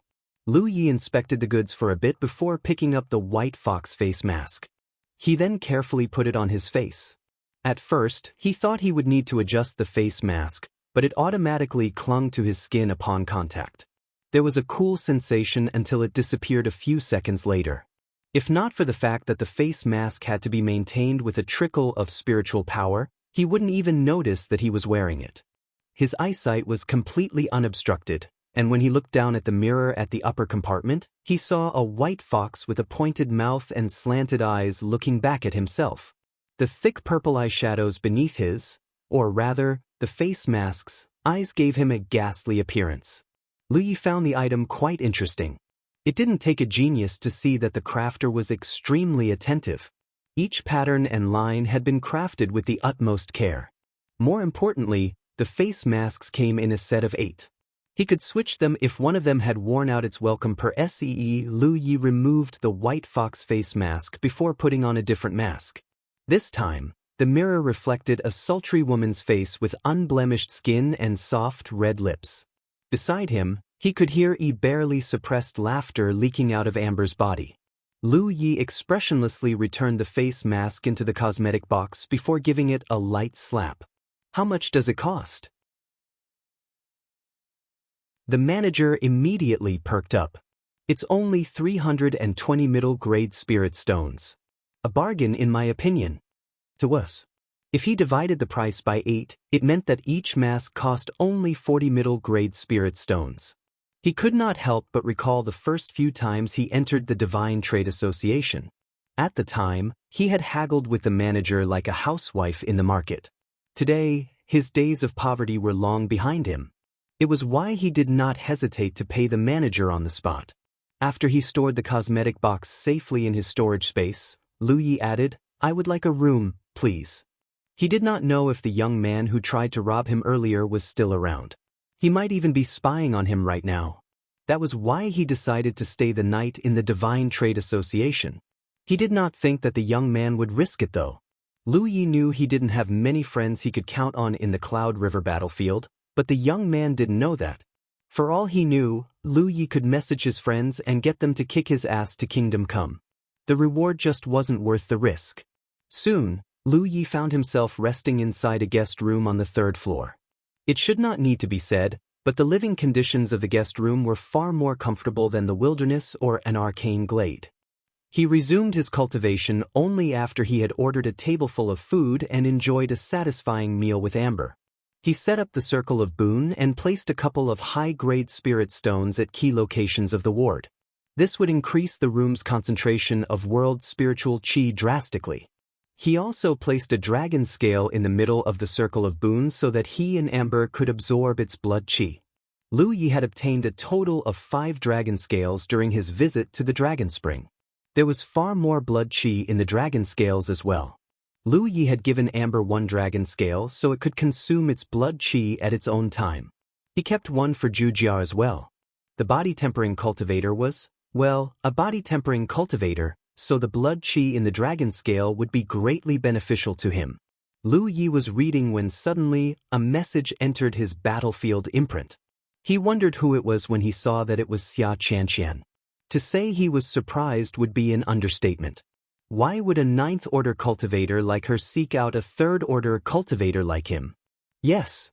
Are you at City of Heaven's W16 right now? Xia Qianqian asked directly. Lu Yi almost blurted, "How did you know?" before he controlled himself. He hadn't seen her since they left the Myriad Beasts domain and parted ways, and this was the first time they contacted each other. It should be impossible for her to find out his whereabouts. He even suspected that she had planted some sort of tracking art on him. Thankfully, he figured out the answer on his own. Did Zhou Hai tell you where I was? He had encountered Zhou Hai by accident when he was entering the Divine Trade Association. The sword cultivator was the only one who knew his whereabouts, meaning that Xia Qianqian had contacted Zhou Hai earlier. That's right. Are you still there? Yeah. Wait for me. I'm coming to see you right now. That was the end of the conversation. Lu Yi frowned as he tried to think why Xia Qianqian might need him. He never came up with an answer. Just 2 hours later, Lu Yi received another message from her. A quick exchange later, he told her his room number and heard her knocking on his door a few minutes later. He opened the door and, nope, it wasn't a prank. It really was Xia Qianqian standing in front of his room. Brash as usual, The woman welcomed herself into the room before he could even say anything. She looked around, took a deep breath, and shot him a meaningful look. I didn't disturb you, did I? What? Lu Yi did not understand what she was implying at all. It's nothing, Xia Qianqian replied sweetly. She had heard that the Divine Trade Association offered certain services that were quite popular among male cultivators. Anyway, why are you here? The woman turned serious and said, I'm here to request your assistance. Her answer only confused Lu Yi even more. I'm just a third-order cultivator. How could I possibly help you? It is precisely you're just a third-order cultivator that you're a perfect fit for the job. I wouldn't be asking for your help if you were higher than fifth order. Well, tell me. A while later, Lu Yi finally understood why Xia Qianqian had sought him out. To put it simply, she wanted his help to kick some ass. Some time ago, her sect mates had stumbled upon a newborn arcane glade. Unfortunately, a different group had discovered the arcane glade at the same time. The arcane glade was just a small and low-quality arcane glade that could fit 5 people at most, so sharing was out of the question from the get-go. Not only that, it so happened that their sects were hostile toward each other, so they did not hesitate to beat the crap out of each other. The problem was that they were evenly matched. They were unable to decide a victor even until the end of the battle, which complicated things considerably. A long negotiation later, it was agreed that each group would invite 5 helpers each and have them fight another battle. It would be the battle that would truly decide the ownership of the arcane glade. However, both groups were fairly weak in terms of cultivation, so it was agreed that the helpers they recruited must not exceed 5th Order Cloud River Realm. Xia Qianqian's sect mates had messaged her and asked for her help. If she had enough time, she might not have sought out Lu Yi. Unfortunately, there was a time limit.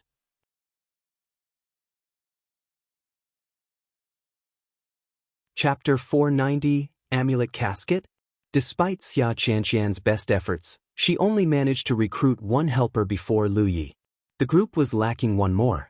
She had tried messaging Kitty Shun about this but learned that she wasn't anywhere close to the arcane glade. Moreover, she did not qualify for the battle as she had already ascended to the 6th Order. Desperate, she messaged Zhou Hai and asked him if he knew anyone who might be able to help her. Of course he didn't. He was a sword cultivator who roamed the Cloud River battlefield alone. Forget companions, he rarely contacted his own sect members. It was at this moment he recalled Lu Yi and told Xia Qianqian about the encounter. The rest was history. You sure think highly of my abilities. I'm certain your enemies would only be recruiting 5th Order cultivators for the battle. What could I, a mere 3rd Order cultivator, possibly do against such foes? Lu Ye's first instinct was to stay out of trouble because he still needed to locate Jujia. The road-blind body-tempering cultivator was probably sleeping in the ass end of nowhere right now. He was worried for his well-being like a mother hen over its chick. Seriously? We've literally fought side by side, bud. You might be able to fool someone else, but not me. Xia Qianqian had been with Lu Yi every step of the way during their adventure in the Myriad Beasts domain. From the start until the end, Lu Yi had performed extraordinarily not just in combat, but in other areas as well. She would even go so far as to say that she had never met a greater 2nd Order Cloud River Realm cultivator than Lu Yi. If she was at the same cultivation level as him, he could probably kill her in 3 hits at most. Now that she thought about it, Lan Zi was quite extraordinary as well. However, even she was a tad weaker than Lu Yi. Lu Yi was still a 2nd Order cultivator when they were adventuring in the Myriad Beasts domain. Now that he was in the 3rd Order, she had no doubt he could handle most 5th Order cultivators without issues. She would even say that the arcane glade was as good as her sect mates as long as she could rope Lu Yi into the matter. You misunderstand my strength. I don't think so, O mighty vanquisher of sects and bane of Spirit Creek. Lu Yi raised an eyebrow, but he wasn't surprised that she found out his real identity. The woman was fairly close with Pang Dehai. She had probably found out the truth from him. I don't know what you're talking about. Regardless, there was no way Lu Yi would admit that he was who she claimed he was. He had purchased the masks precisely because he didn't want to be recognized. He was just starting to enjoy his anonymity, and he had no intention of returning to the days where he was hunted like a rat anytime soon. I can owe you a favor. You already owe me a favor, remember? The decision to sell the beast-packed art to the Vault of Providence had benefited his companions far more than it benefited him. Knowing this, Xia Qianqian declared that Lu Yi was now a close friend of hers, and that he could seek her out if he needed her for anything. Instead, she was the one who sought him out for another favor just days after they parted ways. I can compensate you for your trouble. I'm not lacking in cultivation resources. Xia Qianqian wordlessly pulled out a wooden box from her storage bag. The object was palm-sized and glowed like a rainbow. She tossed it up and down while asking, "Do you know what this is?" Lu Yi had no idea. He was about to tell Xia Qianqian that when she revealed the answer on her own, "This is an amulet casket, a lucky draw for amulets. The person who draws it will obtain exactly one amulet. Depending on your luck, it could be a shitty white amulet or a valuable gold amulet." For the first time, Lu Ye's interest was well and truly piqued. He also realized that the woman had come prepared. Lu Yi was wealthy enough that he couldn't be tempted by most treasures, and he wasn't someone who succumbed easily to social pressure, not to mention that this favor might draw some unwanted heat to him. Unfortunately, it would seem that Xia Qianqian knew exactly what he desired. "I think this item suits you perfectly. What do you think?" Xia Qianqian grinned ear to ear when she noticed Lu Ye's expression. "You are sure this is a lucky draw?" Xia Qianqian nodded. "No one knows what is inside the box until they open it." "Where did you get this?" "There's a hidden realm that opens once a month nearby. I got this a couple days ago." Lu Yi nodded and took the amulet casket from Xia Qianqian. It so happened that he was quite confident in his luck these days. "Does this mean we agree then? If this amulet casket gives me a blue amulet or better, then yes." A blue amulet was worth over 1,800 contribution points. Not only that, amulets in general weren't purchasable via contribution points. If he could get a blue amulet or better, then this detour would be worth it. "How do I use this?" Lu Yi asked. After listening to Xia Qianqian's instructions, Lu Yi tapped a spot on the amulet casket. The box began opening outward like a blooming flower at the same time its rainbow glow began spinning and flowing into the box. When the box was fully opened, a purple light shone from the depths of the box. It was none other than a purple amulet.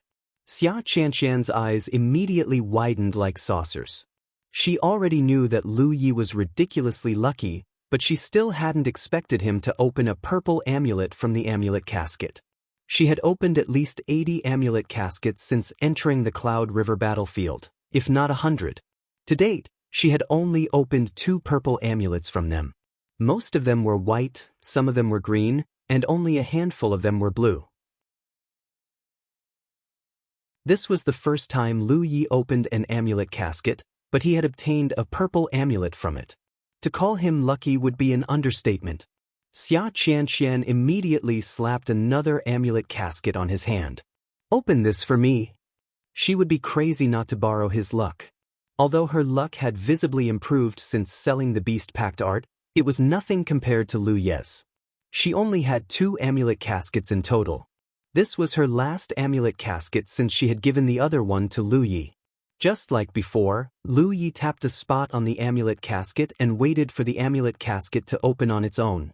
When the rainbow glow had fully converged within the box, it revealed a white amulet. Xia Qianqian was speechless for a second. Then she wailed, "Not fair." Lu Ye's first attempt had yielded a purple amulet, so how was it possible for the second to be a white amulet? She could have accepted this outcome if it was at least a green amulet, but white. The disparity was almost too much to bear. If she knew this would happen, she would have opened the amulet casket herself. With her current luck, the chances she might draw a white amulet was very low. It would be a green amulet at the very least. "Do you have more?" Lu Yi asked a little wistfully. The anticipation before the inevitable reveal was quite addictive to say the least. "I do not." Xia Qianqian huffed while snatching the white amulet from his hand. She then stared at Lu Ye's purple amulet like a kicked puppy. Lu Yi stored the purple amulet safely. At the same time, he swore to obtain more amulet caskets should the opportunity present itself in the future. Let's go, Lu Yi urged. He had received his payment, so it was time to perform the service he was requested to perform. As for Jia, well, the body-tempering cultivator had already waited for their reunion for months. He was sure he could afford to wait a day or two more. A short while later, Xia Qianqian and Lu Yi leaped into the air and flew away from the Divine Trade Association. Xia Qianqian was still looking incredibly upset. There were few things more hurtful than comparison, and the fact that she got a white amulet while Lu Yi got a purple amulet hurt her so bad she almost couldn't breathe. Say, Yi 6, I have an offer too, the Ninth Order cultivator said suddenly. No deal. I haven't even said anything yet. No deal. There was no way in hell he was going to surrender the purple amulet no matter what. Sigh. Once again, Xia Qianqian felt like strangling her past self. She should have believed in herself, damn it. On the way, Lu Yi suddenly pulled out a mask from his storage space and put it on. He also put away the inviolable. When Xia Qianqian turned to see what he was doing, she was greeted by the face of a white fox with pointed lips, slanted eyes, and thick eyeshadows. She could not help but roll her eyes at Lu Yi. When she recalled everything she heard about the combat cultivator from Pang Dehai though, she realized that his precaution was more than necessary. Generally speaking, most Spirit Creek Realm cultivators and even the champion of the Scroll of Supremacy themselves would return to anonymity after ascending to the Cloud River battlefield. After all, a Scroll of Supremacy champion would ascend to the Cloud River realm every few months or so. It would be an exaggeration to say that the Cloud River battlefield was crawling with champions, but that was still a lot of people over the years. However, not all champions of the Scroll of Supremacy were made equal, and Lu Yi was exceptional even among the best of the best. He would not have earned the nickname, the Vanquisher of Sects, and the Bane of Spirit Creek, otherwise. There was no way the Thousand Demon Ridge wasn't keeping an eye out for him. If his identity was exposed, his predicament in the Spirit Creek battlefield was probably going to repeat itself. As for Lu Yi hiding his main weapon, Xia Qianqian knew exactly what the man was plotting. She had no qualms with it though. His deception would only improve her sect mate's chances. Suddenly, a cultivator flew up to them from below. Xia Qianqian assuaged Lu Yi before he could react. He's one of us. The cultivator met up with them soon enough.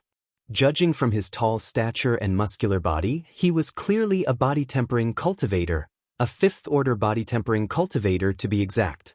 Lu Yi reckoned that he was the other helper Xia Qianqian had recruited before him. The body-tempering cultivator saluted Xia Qianqian respectfully. Senior Sister Xia, and the woman returned the gesture with a slight nod. The body-tempering cultivator glanced at Lu Yi next but didn't salute him or even offer him a greeting. It was because he was wearing a fox mask in broad daylight like a criminal who had something to hide. Moreover, his aura revealed him to be a third-order cultivator. Naturally, he wasn't deserving of his attention. As the trio resumed their journey, Xia Qianqian sent a message to her sect mates. For hours later, the trio landed on a spirit peak and was welcomed by 3 cultivators. They were 2 men and a woman. They had to be the sect mates Xia Qianqian had mentioned. Judging from their aura and attire, they were a combat cultivator, a ghost cultivator, and a spell cultivator. Senior Sister. The trio saluted. It was clear from their disheveled appearance and various injuries that they had experienced a battle some time ago. However, they were also cultivators. As long as their injuries weren't too severe, they should be able to fight at almost max capacity. Lu Yi was unable to identify their cultivation level, but they could not be stronger than the 5th order. Not including Xia Qianqian, they were exactly a group of 5. Once again, they went on their merry way. An hour later, they landed in a valley where 6 people were waiting for them. The leader of the opposing group was a young man with a dignified appearance. He complained immediately after seeing Xia Qianqian, "You're a little late, fellow cultivator Xia." "Like hell I am. There's still some time before the deadline." Xia Qianqian retorted immediately. Judging from the terse air between them, They weren't just acquaintances who were standing up for their group. They were enemies as well. After checking her surroundings and confirming that the opposing group hadn't prepared an ambush or trap for them, she asked, "So, what's the format? Is it going to be last man standing or battle royal?" The ghost of a smirk tugged at the young man's lips. "You seem very confident, fellow cultivator Xia. We'll know after the battle is over. Now cut the bullcrap and give us the details already."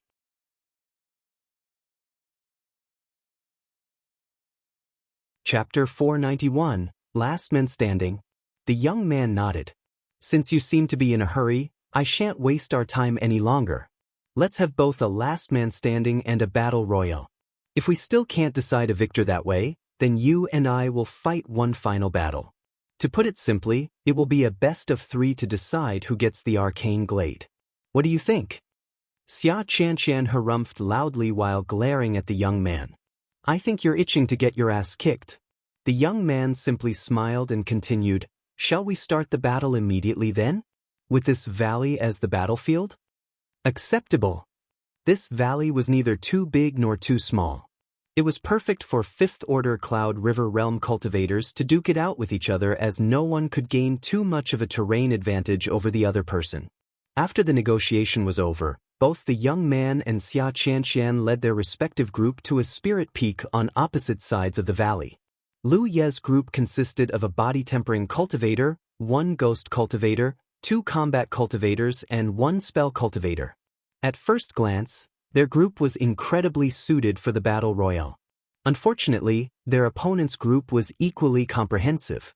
They also had body tempering, combat, and spell cultivators. There might be a ghost cultivator among them, but it was impossible to say until he actually saw them in action. Besides the body-tempering cultivator and Lu Yi, everyone else in the group belonged to the same sect. They hadn't spoken with each other on the way because they were in a hurry, but now that they had a bit of time, they did not hesitate to get familiar with one another. Xia Qianqian's sect mates took turns to report their names and cultivation level. As expected, they were all 4th and 5th Order cultivators. Lu Yi reckoned they had entered the Cloud River battlefield at more or less the same time because their cultivation level was extremely close. The body-tempering cultivator did the same after them, and Lu Yi last. Lu Yi gave them his fake name, Yi 6, 3rd Order. They already knew that his cultivation level was low judging from the aura he exuded when they were traveling together, but everyone except Xia Qianqian were still surprised to hear that he was just a 3rd Order cultivator. Her sect mates even looked at her with clear doubt in their eyes. Xia Qianqian chided them. "Do not think Yi 6 is weak just because his cultivation level is low.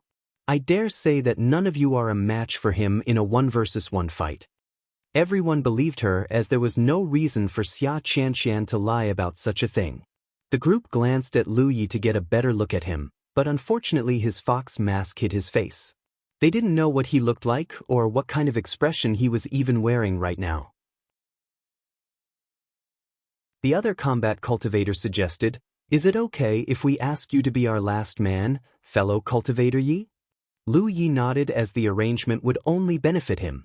Assuming his temporary allies were strong enough, he wouldn't even need to lift a finger in this last man standing.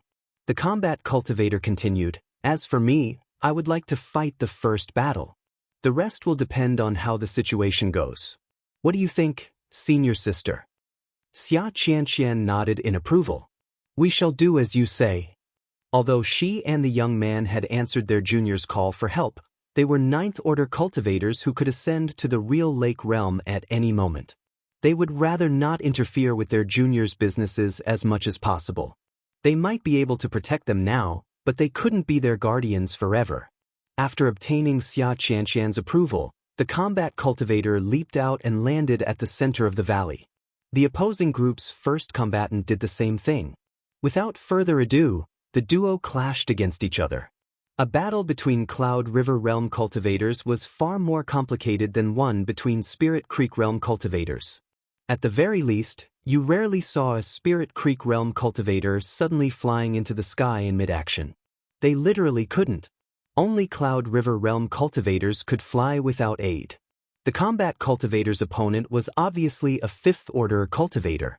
In fact, they were evenly matched. The duo kept dashing across the valley and clashing into each other again and again. Wherever they went, giant trees fell, and even grass was uprooted like there was a hurricane. A full incense stick later, the combat cultivator finally spotted an opening and launched his opponent into the air. His opponent could be seen spitting out a shower of blood in midair. The combat cultivator did not hesitate to press his advantage. The battle quickly grew more and more one-sided after that. Because the duo were evenly matched, one blunder was all it took for the battle to slant heavily in one's favor. It was why there was the saying, one misstep is likely to cause all following steps to be missteps as well. They were all veterans. There was no way the combat cultivator was going to give his opponent the opportunity to make a comeback after claiming the advantage. A short time later, a frustrated and angry roar resounded throughout the valley. "I surrender." It was his opponent giving up the fight. He had to. It was that or die to the combat cultivator. Xia Qianqian's junior brother and sister immediately broke into cheers.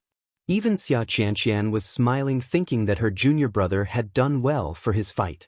Meanwhile, the combat cultivator immediately stopped chasing after his opponent once he surrendered. He swallowed a spirit pill as quickly as he could, but his opponent wasn't going to give him time to recover. The second combatant immediately rushed down the opposite hill to meet him. The fight might have ended fairly quickly, but the combat cultivator had still used up a ton of energy, so much so that his initial plan was to weaken his enemy as much as possible before surrendering the fight. However, he was pleasantly surprised to find out that his opponent was just a fourth-order cultivator. Not only that, it was the fourth-order spell cultivator he had fought when they discovered the arcane glade at the beginning. Realizing he had a shot of defeating two opponents in a row, he perked up and ran toward the spell cultivator. The fourth-order spell cultivator wasn't fully prepared when he stepped out into the open. When he saw that the combat cultivator was charging toward him at high speed, he hurriedly retreated while casting his spells. Compared to the first fight, the second fight was way louder and more impactful because of the spells. The combat cultivator did his best to close the distance while dodging the spells directed his way and blocking those he could not. When the distance between them had shortened to just 300 meters, 3 flying weapons abruptly flashed into existence and homed in on the spell cultivator from 3 different directions. At the same time, the combat cultivator abruptly sped up and closed the distance between them even faster. Faced with such an unfavorable situation, the spell cultivator had no choice but to conjure a spiritual power shield around himself and gather his spiritual power. As he raised his hands, a spell unlike anything he had cast before took form in an instant and flew straight toward the combat cultivator. The combat cultivator wasn't expecting his opponent to possess such a trump card. The spell struck him squarely in the chest and knocked him back almost as quickly as he was charging. It was such a terrible blow that the 2 cultivators standing next to Lu Yi cried out in alarm.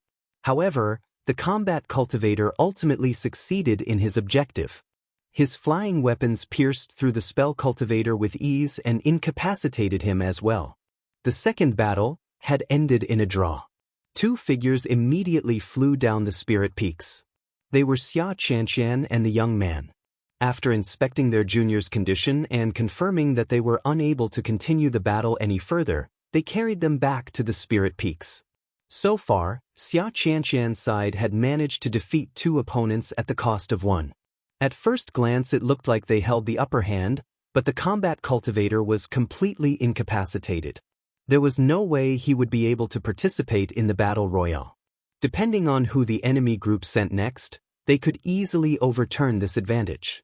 On the opposing spirit peak, the young man was wearing a dark expression on his face. He was clearly displeased with his junior's performance. The first fight could have gone either way, but the second fight should have gone in the spell cultivator's favor even if he was 1 minor realm weaker. His opponent was greatly weakened from the previous fight after all. Instead, the combat cultivator had managed to eke out a draw. The young man thought for a moment before saying, "Jiang Liuzi, you go." He wasn't going to send his helpers into battle so soon. He had no doubt they would crush Xia Qianqian's group if they did. Unfortunately, that was no longer possible. Jiang Liuzi and Jiang Qingzi were a pair of brothers. Not only were they incredibly powerful, they had been strong enough to be the champions of the Scroll of Supremacy. The only reason they hadn't was because the top spot had been occupied by an absolute monster for over a decade. Even the second spot had been occupied by Yang Xing of the Raving Bladesmen for almost as long. As a result, they could only go as far as the third and fourth spot. They were hardly the only ones who had suffered in the hands of the two tumors, and later, 3, of the Scroll of Supremacy. Despite being qualified to become the champion, they just weren't lucky enough to be born before or after they were gone. It was all Li Baxian's fault. If it wasn't for him, both Feng Yuechan and Yan Xing would have left the Spirit Creek battlefield a long time ago. They did hear that Li Baxian and Feng Yuechan had finally ascended to the Cloud River realm half a year ago. Many thousand Demon Ridge Cloud River realm cultivators had been searching for them to repay the favor. In fact, there was practically no one in the current Cloud River battlefield who hadn't heard of the duo. After all, most of them had grown up looking up at them in despair. That said, this was the Cloud River battlefield. They might be invincible in the past, but now their cultivation level was even lower than theirs. There was no way these 1,000 Demon Ridge cultivators were going to give up such an excellent opportunity to get revenge. To put it simply, Li Baxian and Feng Yuechan were facing exactly the same situation as Lu Yi before he ascended to Heaven 9 and dominated all opposition. Wherever they went, chaos was sure to follow. It was pure luck that the young man managed to recruit the Jiang brothers to help him. It was why he was absolutely confident that they would win the Arcane Glade. The battle was already won, his enemies just didn't know it yet. As soon as he said this, a young man who looked to be 18 at best replied dully, "Sure." He jumped over a cliff and slowly floated into the valley. Meanwhile, the Ghost Cultivator and the Spell Cultivator on Xia Qianqian's side let out a sigh of relief after inspecting their fellow sect mates' injuries and confirming that it wasn't life-threatening. When they saw Jiang Liuzi entering the valley, the Ghost Cultivator said with a frown, "They're sending their helper already. I'll go test his mettle. Careful." Xia Qianqian warned sternly. Their opponent had lost 2 matches in a row, and they were sending in one of their helpers already. Clearly, they were aiming to secure the third match. With that in mind, she could not imagine that the third opponent would be weak.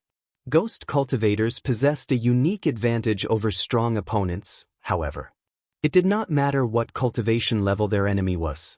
Given the right opportunity, they ate cultivators who were 1 or even multiple minor realms above them for breakfast. The Ghost Cultivator quickly concealed himself and vanished to Heaven's Door. In the valley, Jiang Liuzi simply stood where he was as still as a statue. The mountain wind reeked faintly of killing intent. Suddenly, the silence was disturbed by a flash of sword, a dull groan and cry of shock. Then, the Ghost Cultivator appeared out of nowhere with a bone deep wound in his chest. His shock was palpable even from the Spirit Peak.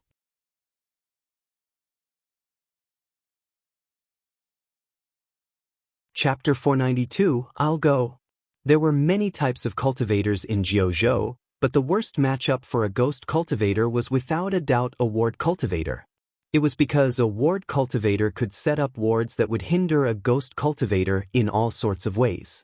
The powerful ones could even create wards with a single thought. There was just no way for a Ghost Cultivator to get close to one and assassinate them. Other types of cultivators did not get such luxury. Generally speaking, their best counter against a Ghost Cultivator was to stay put. It wasn't an easy tactic to pull off though. For starters, it required a tremendous amount of courage and self-confidence to pull off. It was because the moment a Ghost Cultivator revealed themselves was also the moment they executed their killing move. If they could not counter the attack, then they would just die. This was how Jiang Liuzi had defeated his opponent. He had not managed to detect the Ghost Cultivator until he unleashed his attack, but he was also aware that a Ghost Cultivator must get close to him before executing their killing move. That was his opening to launch his counter-attack. His sword was unbelievably swift. He had blocked the Ghost Cultivator's killing move and wounded him at the same time. The exchange had barely lasted an instant, but the Ghost Cultivator was seriously injured already. If his instinct hadn't urged him to take a step backward, he would have died from the attack already. That was just how deadly sword cultivators were. His opponent wasn't done, however. As the ghost cultivator backed away, he caught a glimpse of a sky full of swords speeding toward him. Feeling as cold as an iceberg, he immediately slapped a golden body talisman paper on his body and cried out, "I surrender." There was a series of tootang sounds before the golden light protecting the ghost cultivator shattered. One of the swords pierced through his right chest and triggered a shower of blood. Having just barely survived the enemy's exchange, the ghost cultivator immediately jumped into the air and escaped back to the spirit peak. He relaxed only when he was caught by Xia Qianqian. He would be dead if he hadn't used the middle-grade golden body talisman paper in time. Even so, he was injured so badly that it was unlikely he would be able to participate in the battle royale. Sword cultivators were infamous for their killing arts for a reason. In the valley, Jiang Liuzi remained rooted where he was as if he had beaten the ghost cultivator without moving a muscle. A couple of swords were floating around him, and he was holding a sword with his right hand and folding his left arm behind his back. He looked very impressive right now. Cheers immediately broke out from the opposite spirit peak. There was no doubt that Jiang Liuzi's easy and instantaneous victory had uplifted their morale tremendously. On the other hand, everyone in Xia Qianqian's group was wearing grim looks on their faces. The female spell cultivator in particular looked as pale as a sheet. The mere idea of going up against the sword cultivator was enough to make her quake in her boots. During the early stages of a cultivator's life, spell cultivators were easily the bane of all combat cultivators. It was because the spell cultivator held an overwhelming range advantage over the combat cultivator. Theoretically speaking, the combat cultivator was nothing more than target practice to a spell cultivator as long as they could be kept at bay. This advantage gradually disappeared as everyone grew stronger, however. At the Cloud River realm level, there was no one a spell cultivator feared more than a sword cultivator. It was because their speed was among the highest, of course. It was practically impossible for a spell cultivator to keep a sword cultivator at bay with their spells, and once the sword cultivator got close enough to attack them, their fragile body meant that there was almost no chance they might survive an attack. This was doubly true for the female spell cultivator because she was only at the 4th order. It would be a miracle if she managed to put even a scratch on Jiang Liuzi's body. "I'll do it." The body-tempering cultivator cracked his neck before striding toward the battlefield, causing the female spell cultivator to let out a clear sigh of relief. After the body-tempering cultivator landed on the valley, he raised a shield spirit artifact and lowered his stance slightly. Despite his large stature, the shield was big enough to cover his front completely. Earthen yellow spiritual power and blood-red vitality mingled together into an orange aura that protected him from all sides. Finally, he assumed a defensive stance. For a body-tempering cultivator, all-out defense was their only viable tactic against a true sword cultivator. There was no way he could outspeed Jiang Liuzi, so charging him would just be a waste of time. He would only be humiliating himself if he tried. All-out defense would allow him to exhaust his enemy's power and give him the opportunity to land a counterattack. In fact, it was his only method of winning against any opponent who was faster than him. Sadly, assuming that both sides shared the same cultivation level, the body-tempering cultivator was almost always slower than their opponent. This meant that they almost never got to seize the initiative of a battle. Jiang Liuzi didn't do anything. Not yet. He simply waited for the body-tempering cultivator to finish his preparations. He was completely looking down on his opponent, and to be fair, he possessed the right to be arrogant. Sword cultivators were notorious for their deadliness. The body-tempering cultivator could literally transform into a tortoise and hide in his shell, and the sword cultivator might yet cut him in half. The second the body-tempering cultivator was ready, the swords floating around Jiang Liuzi abruptly shot toward him. Giant metallic sparks flew everywhere as they slammed into the shield spirit artifact and shook the body-tempering cultivator repeatedly. The one-sided offense continued for about 3 breaths before the number of lights flying about the body-tempering cultivator abruptly increased. It was Jiang Liuzi bringing out more swords to attack the poor guy from multiple angles. While the body-tempering cultivator was able to block most of the swords with his shield spirit artifact, a small number of them were able to slip through the gaps and pierced through his protective aura. The body-tempering cultivator was definitely sturdy though. The protective aura made of spiritual power and vitality was so dense that even Jiang Liuzi's swords could only leave some insignificant wounds on his body. It wasn't long before the body-tempering cultivator suffered cuts across his whole body. However, the man hadn't made a sound throughout the fight, almost as if he wasn't the one who was being attacked. The body-tempering cultivator hadn't been idle during the one-sided attack. He was observing his opponent for openings and preparing to launch a counterattack as well. If a sword cultivator was the bane of all spell cultivators at the Cloud River realm level, then the bane of all sword cultivators would be a sturdy body-tempering cultivator. While sword cultivators possessed some of the strongest offensive power of all types of cultivators, their greatest strength was also their greatest weakness. It was because they sacrificed endurance in favor of higher damage output. Given enough time, they almost always ran out of stamina and spiritual power before other cultivators. That was why a sturdy body-tempering cultivator was the best counter to a sword cultivator. It was also why the body-tempering cultivator had offered to challenge Jiang Liuzi. The female spell cultivator might be terrified of a sword cultivator, and for good reason, he wasn't. As long as he could outlast his enemy's greatest assault, he would be able to turn the tables on them. Jiang Liuzi's assault lasted an entire cup of tea's time. It was to the point where even the body-tempering cultivator's shield spirit artifact had dimmed considerably. As for the body-tempering cultivator himself, his back looked like it was stitched together by cuts, not skin. It was at this moment the body-tempering cultivator suddenly noticed that his opponent's attacks had become weak. Even the duration between each attack had become noticeably longer. A steely glint entered his eyes. He knew that the time to launch his counterattack had arrived. He bent down a little before launching himself forward with both legs. Still holding his shield spirit artifact in front of him, he swiftly shortened the distance between himself and Jiang Liuzi like an arrow. Boom, boom, boom. Each step he took shook the earth like an earthquake. Jiang Liuzi's expression did not change despite the incoming threat.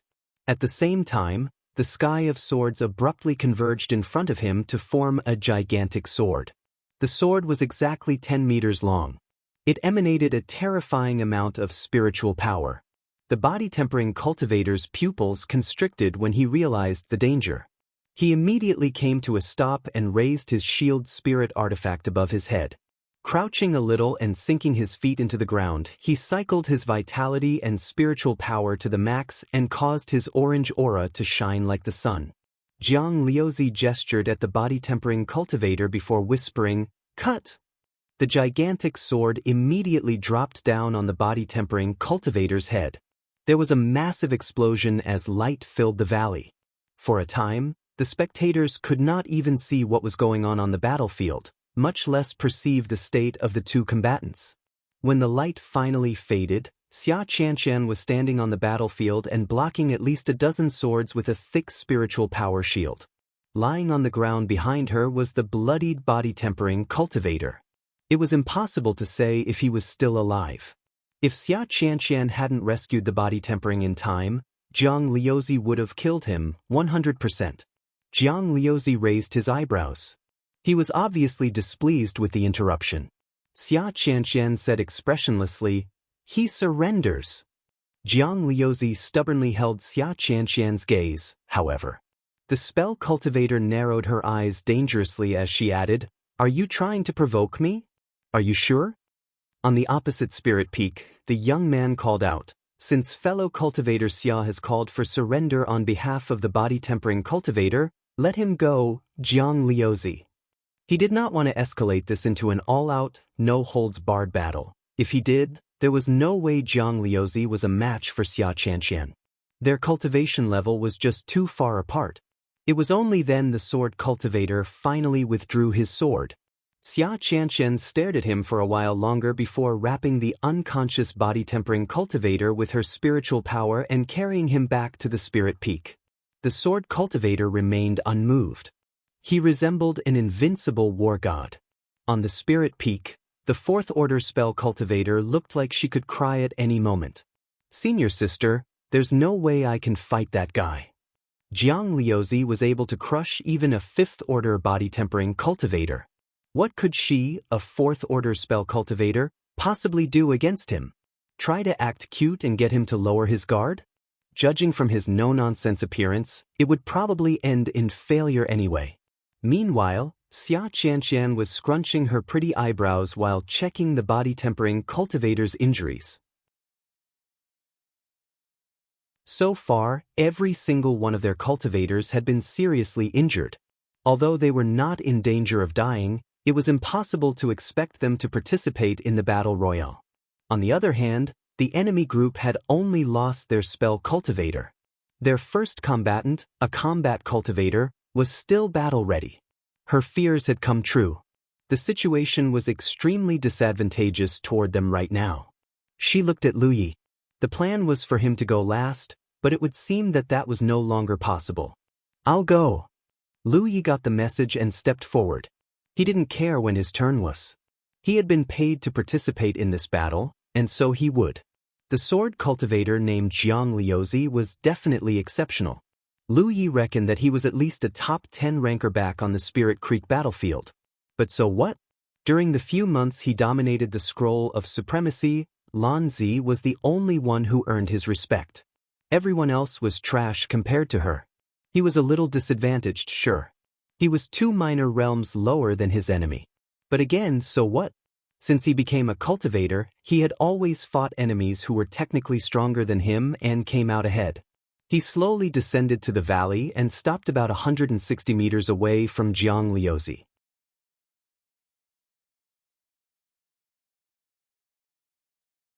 Chapter 493, Something Smells Fishy? In terms of age, Lu Yi and Jianghu were practically peers. They were both geniuses to be able to enter the Cloud River battlefield as young as they were. However, Lu Yi was currently covering his face with a fox mask. Jianghu could tell from his appearance that he was a man, but that was it. This greatly displeased Jianghu. Generally speaking, a person who needed to hide their face in day-to-day dealings was bad news. That wasn't the only thing that frustrated the sword cultivator.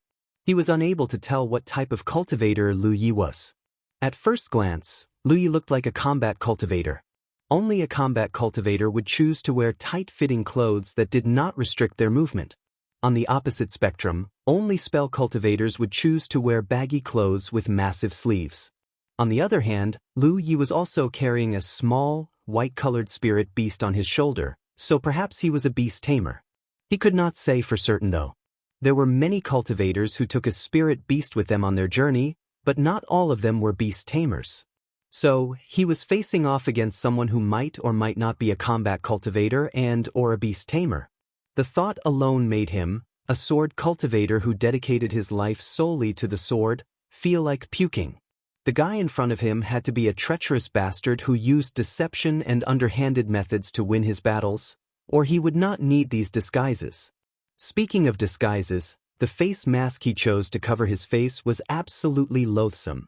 It was clearly another way to keep him on his toes. Jianghu immediately launched a flying sword at Lu Yi after that. Most sword cultivators had a one-track mind. In Jianghu's case, there was no one he loathed more than crafty little shits who swindled their way to victory. It did not matter what type of cultivator Lu Yi was. He would know once he forced him to act.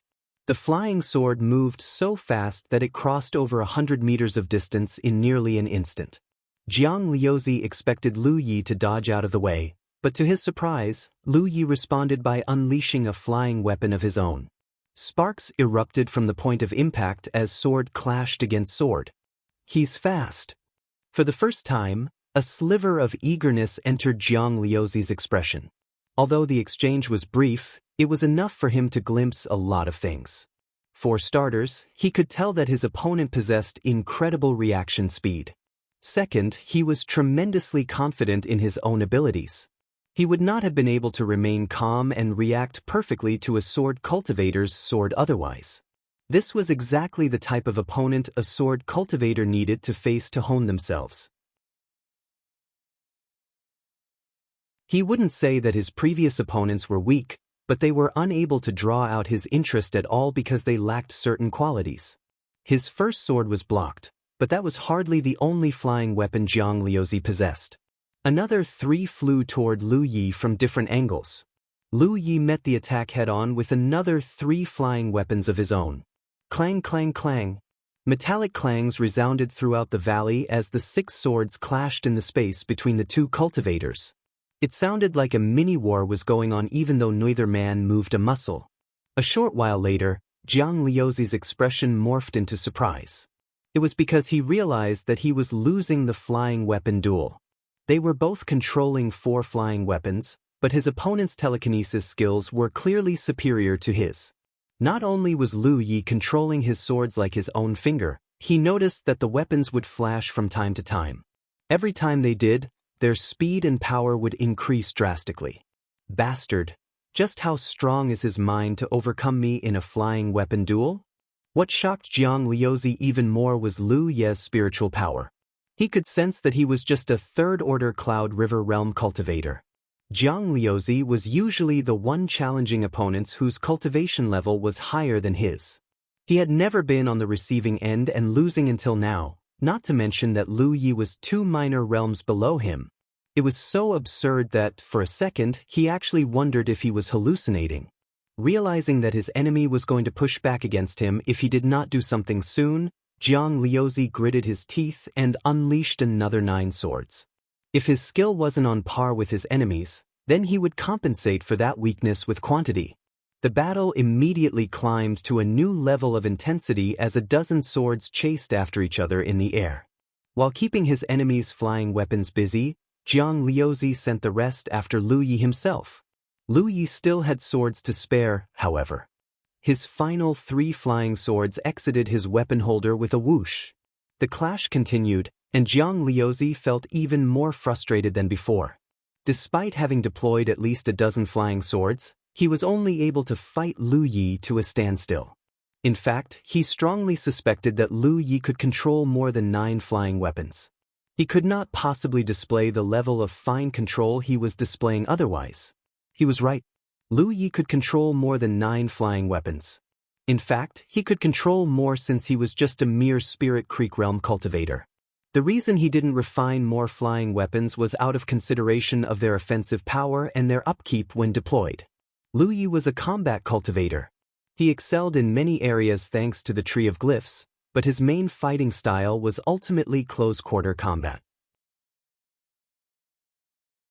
From his perspective, the way of telekinesis was just one way to deal with enemies beyond his normal range. He saw no need to push it to its absolute limits, not to mention that the weapon holder could only nurture a maximum of 9 flying weapons. Killing intent flashed across Jiang Liuzi's expression as he unleashed another 10 flying swords. Let's see how you deal with this. He thought grimly to himself. It wasn't a bad tactic. Lu Yi literally did not have any more flying weapons to spare, and the 10 flying swords were coming at him from multiple directions. Left with no choice, the combat cultivator channeled his fire attribute spiritual power into one hand and fired a fire phoenix at the incoming swords. The fire phoenix looked so lifelike that even the feathers were clearly visible. At the same time, he fired a fire dragon technique with the other hand. On the spirit peak, the 4th order spell cultivator cried out in surprise after seeing this. What incredible cast speed! Is he a spell cultivator, senior sister? Just like Jiang Liuzi, the female spell cultivator still hadn't figured out what type of cultivator Lu Yi was even now. It wasn't like she could ask him about it. It was only now that she had a good reference point to venture a guess. Instead of answering, Xia Qianqian recalled her experiences in the myriad beasts domain. Once upon a time, she naively thought that Lu Yi was a pure combat cultivator as well.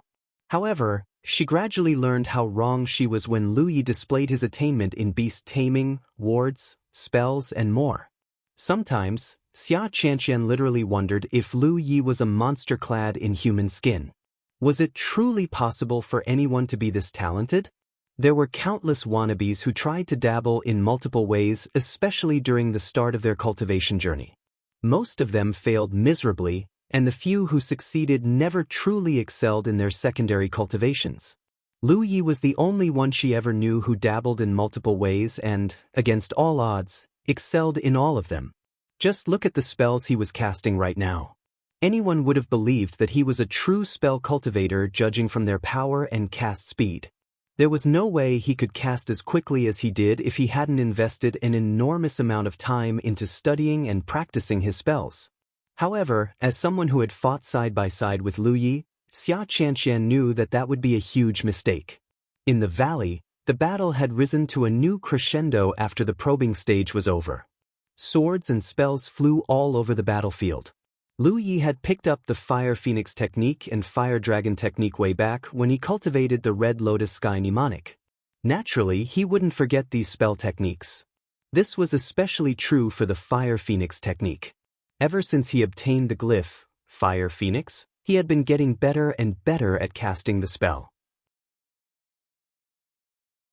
It was also a lot more powerful than before. However, the Fire Dragon technique and Fire Phoenix technique weren't the only spell techniques he could cast.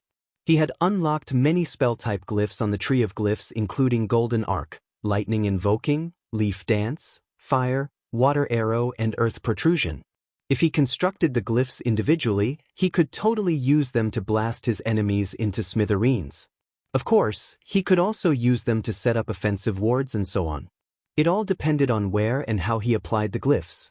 He had never intended to become a spell cultivator, but there was no denying that he was going further and further down the way due to the Tree of Glyphs unlocking these glyphs. If he wanted to pretend to be a spell cultivator, literally no one could see through his disguise. Unfortunately, he could never fool anyone on the Spirit Creek battlefield because everyone knew Lu Yi of the Crimson Blood sect was a saber-using combat cultivator. They might be wowed by his spell proficiency, but they would never mistake him for an actual spell cultivator. It was different in the Cloud River battlefield though. Even before he acquired the face masks, no one had recognized him as Lu Yi of the Crimson Blood sect. Meanwhile, Jiang Liuzi thought he discovered the truth when he saw Lu Yi casting the multiple spells to block his flying swords. He's a spell cultivator. Rage immediately followed the realization. As a sword cultivator, the last cultivator he was afraid of was a spell cultivator. It was because he was their natural counter. However, not only was said spell cultivator blocking all of his flying swords right now, the Sanuvabich was 2 minor realms below him. How could he possibly endure this humiliation? An ordinary cultivator would have found the shame unbearable, let alone someone as prideful as Jiang Liuzi. Previously, he only used his flying swords because he thought his telekinesis was enough to defeat or slay Lu Yi. It was also a common probing technique. Unfortunately, reality proved to be a harsh mistress. Who would have thought that he, a top 10 ranker of the Scroll of Supremacy and a powerful sword cultivator, would be outdone by a spell cultivator who was 2 minor realms below him? Then again, he should have known that the world was a vast place. If telekinesis isn't enough to defeat him, then Jiang Liuzi abruptly withdrew all of his flying swords. At the same time, a sword appeared in his hand seemingly out of nowhere. When he wiped his fingers across the blade, and his spiritual power surged, the flying swords started spinning around him like a hurricane. While hidden behind a storm of flying swords, Jiang Liuzi launched himself forward and charged toward Lu Yi at high speed. All the spells and flying weapons Lu Yi fired at him were blocked by the blade hurricane. Not only that, the sword cultivator reached Lu Yi's flank in the blink of an eye. No one truly saw how Jiang Liuzi got there. Sword cultivators were just that fast. Without pause, Jiang Liuzi thrust his sword toward Lu Yi's neck. Die! On the Spirit Peak, the female spell cultivator let out a cry of surprise and fear. Xia Qianqian's heartbeat had quickened as well. Although she knew Lu Yi was strong enough to defeat opponents above his cultivation level, it was clear that Jiang Liuzi was no ordinary 5th-order sword cultivator.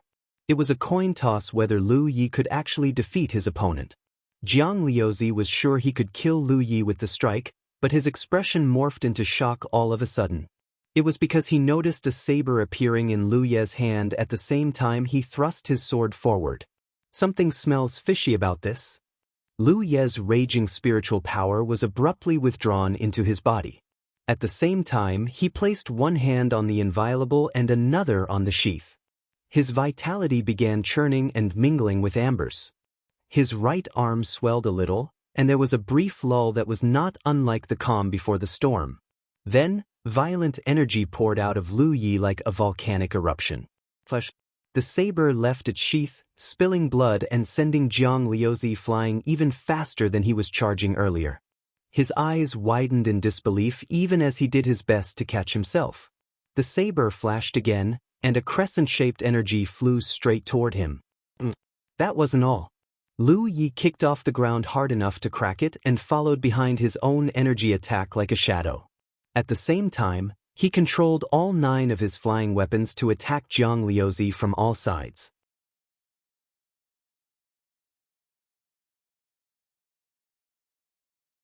Chapter 494, How is he so lucky? Jiang Liuzi felt his blood turning into ice. He felt as if he had accidentally disturbed an ancient beast's slumber, and the angry creature was now attacking him with all its power. He could barely breathe from the sheer amount of pressure pressing down on him from all sides. This bastard, he's a combat cultivator. It was only now that Jiang Liuzi finally realized Lu Ye's true faction. The foxy bastard was really a combat cultivator. Everything he had shown off until now was a ruse meant to mislead him. How deceitful! There was no time to be distracted, however. Jiang Liuzi quickly cleared his mind and conjured multiple energy blooms with his sword. However, Lu Yi easily cut them all with his flame-wreathed, sharp-edge-empowered saber. It wasn't long before metal clashed against metal, and Jiang Liuzi was flung uncontrollably into the air once more. A massive, bone-deep wound had appeared on his chest as well. The wound was inflicted when Lu Yi was surprised earlier. Jiang Liuzi had defeated 2 opponents beforehand, and the fight against the body-tempering cultivator especially had used up much of his reserves. Now that he was seriously injured as well, his cool was lost as a matter of course. Even his aura was starting to grow a little disjointed. Every strike Lu Yi dished out felt almost impossible to block. His violent strength and impossible speed wasn't something a third-order cultivator should possess at all. Looking at his explosive power alone, Jiang Liuzi could almost believe that Lu Yi was a body-tempering cultivator who honed his body. After all, brute strength was a body-tempering cultivator's greatest strength and privilege.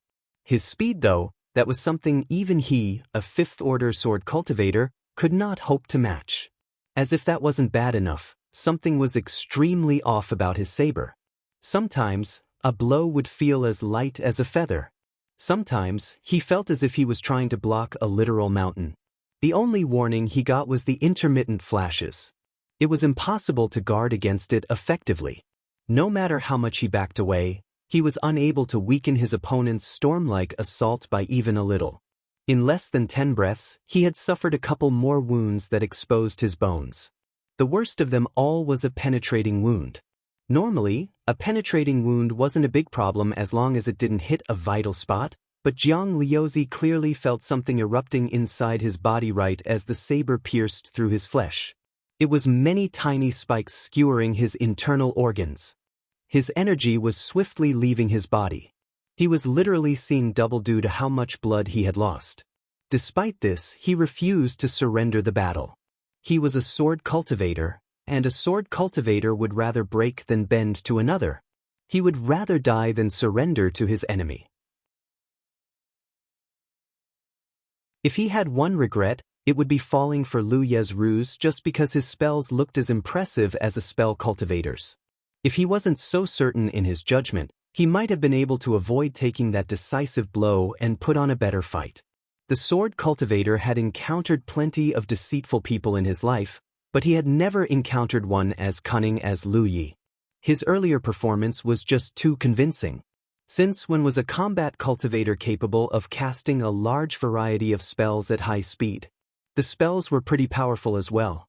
Anyone would have thought that he was a spell cultivator. When Jiang Liuzi glanced at Lu Yi once more, he felt as if the combat cultivator was silently mocking him from behind his mask. He immediately lost control of his composure and vomited a mouthful of blood. Jiang Liuzi gritted his teeth and began pouring all of his spiritual power into his sword. The spiritual artifact began shining like a mini sun. Jiang Liuzi's intention was obvious to Lu Yi, but he saw no reason to be afraid whatsoever. He was dominating the sword cultivator in every manner possible. He was confident he could block Jiang Liuzi's trump card no matter what it was. His vitality surged and mingled even closer with Amber's. Their combined vitality began flowing into his right arm. Before Lu Yez could execute his blade technique and end Jiang Liuzi's life though, he suddenly frowned and leaped at least 30 meters back. Meanwhile, Jiang Liuzi had finished channeling his final move and fired a shockingly powerful sword beam at Lu Yi. However, a figure descended from above and blocked the attack with his hand. He was none other than the young man leading the opposing group.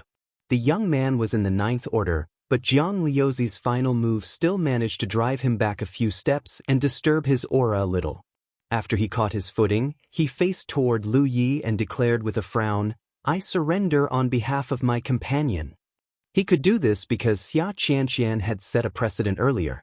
He also knew Jiang Liuzi was probably going to die here if he refused to step out. The problem with sword cultivators was that they were as bad-tempered as they were one-track minded. If Lu Ye's cultivation level was identical or higher than Jiang Liuzi's, then the sword cultivator could have swallowed this defeat. However, Lu Yi was 2 minor realms below him. How could he possibly endure such humiliation?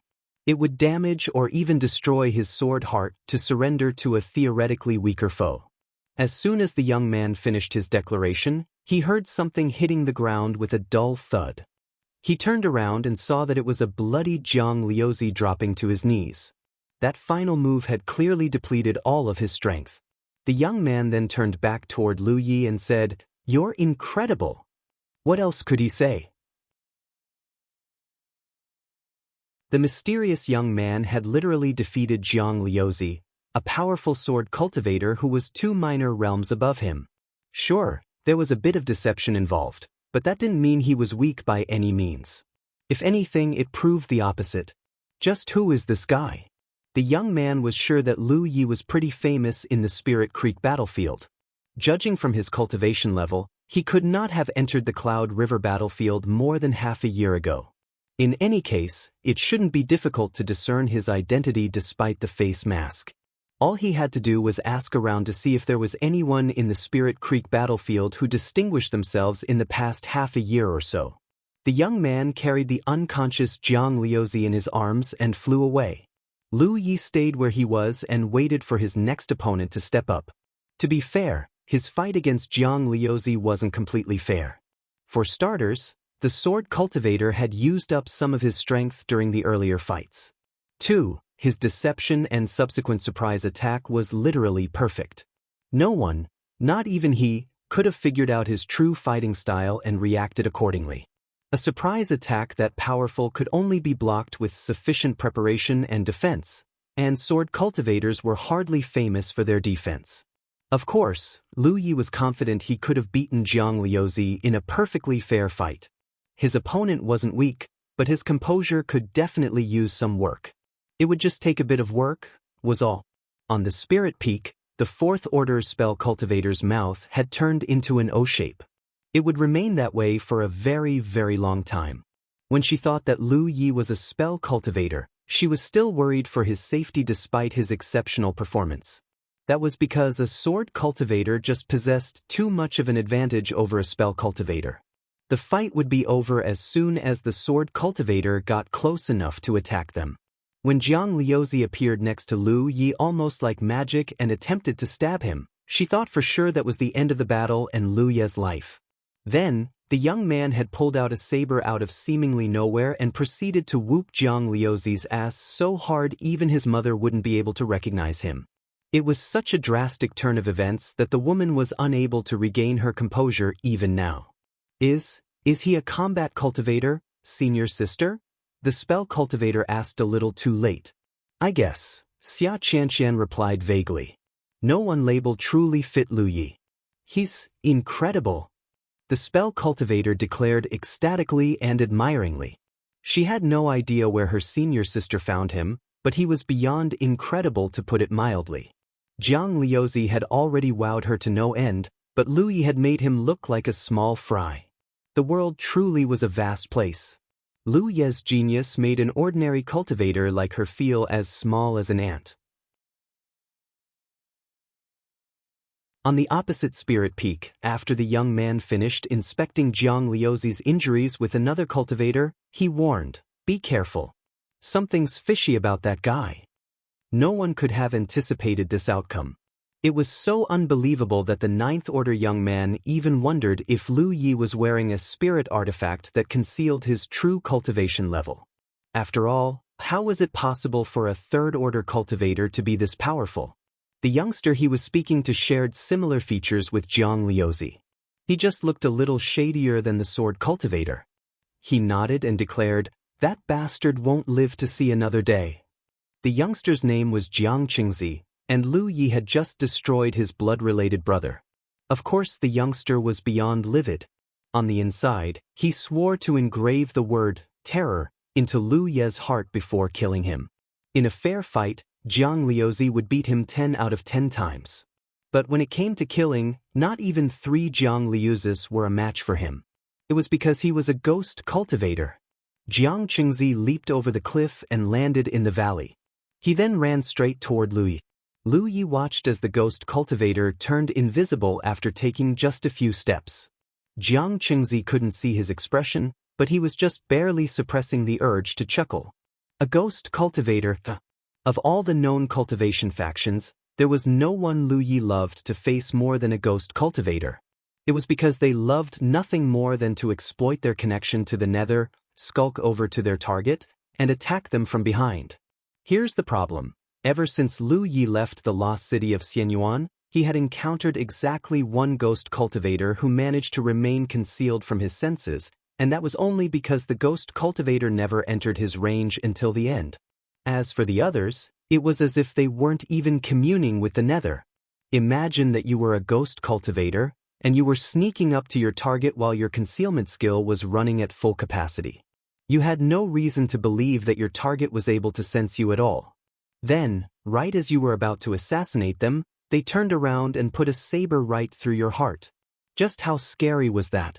In any case, a ghost cultivator who could not conceal themselves was just a poor man's combat cultivator. In fact, they were far inferior to their combative counterparts in terms of combat abilities. The second Lu Yi saw his opponent turning invisible, he immediately applied insight to his eyes and rushed forward. His view changed drastically, and all kinds of invisible colors suddenly entered his view. Lu Yi had a hard time adapting to insight the first time he constructed the glyph. Now, he had long since adapted to the strange view. On the other hand, Jiang Qingzi was both surprised and impressed that Lu Yi would dare to rush him, a ghost cultivator. Generally speaking, the best way to deal with a ghost cultivator was to stay where you were. It was how Jiang Liuzi had defeated his ghost cultivator earlier. Most of the time, a cultivator who charged a ghost cultivator who just turned invisible was hoping to score a lucky hit. Theoretically speaking, they could knock the ghost cultivator out of their invisibility right from the get-go if they were lucky enough to attack the right location, and if their attack covered a wide enough space. Unfortunately, the tactic rarely worked in practice. In Jiang Qingzi's case, every single opponent who had tried this tactic against him had had their asses handed to them. From his perspective, he was sure that Lu Yi was attempting the same tactic. He quickly discovered that he was wrong, however. Although Lu Yi was charging toward him, he wasn't attacking at all. To be specific, he was expecting Lu Yi to cast a massive spell or execute a wide-reaching blade technique or something. Instead, he merely launched his 9 flying weapons toward his exact location. Jiang Qingzi frowned and swerved out of the way. However, the flying weapons abruptly scattered in every direction and knocked Jiang Qingzi out of his invisibility. While holding a dagger in front of his face, it was how he had parried the sudden attack. Jiang Qingzi screamed inside his heart, "How is the Sanuvabich so lucky?"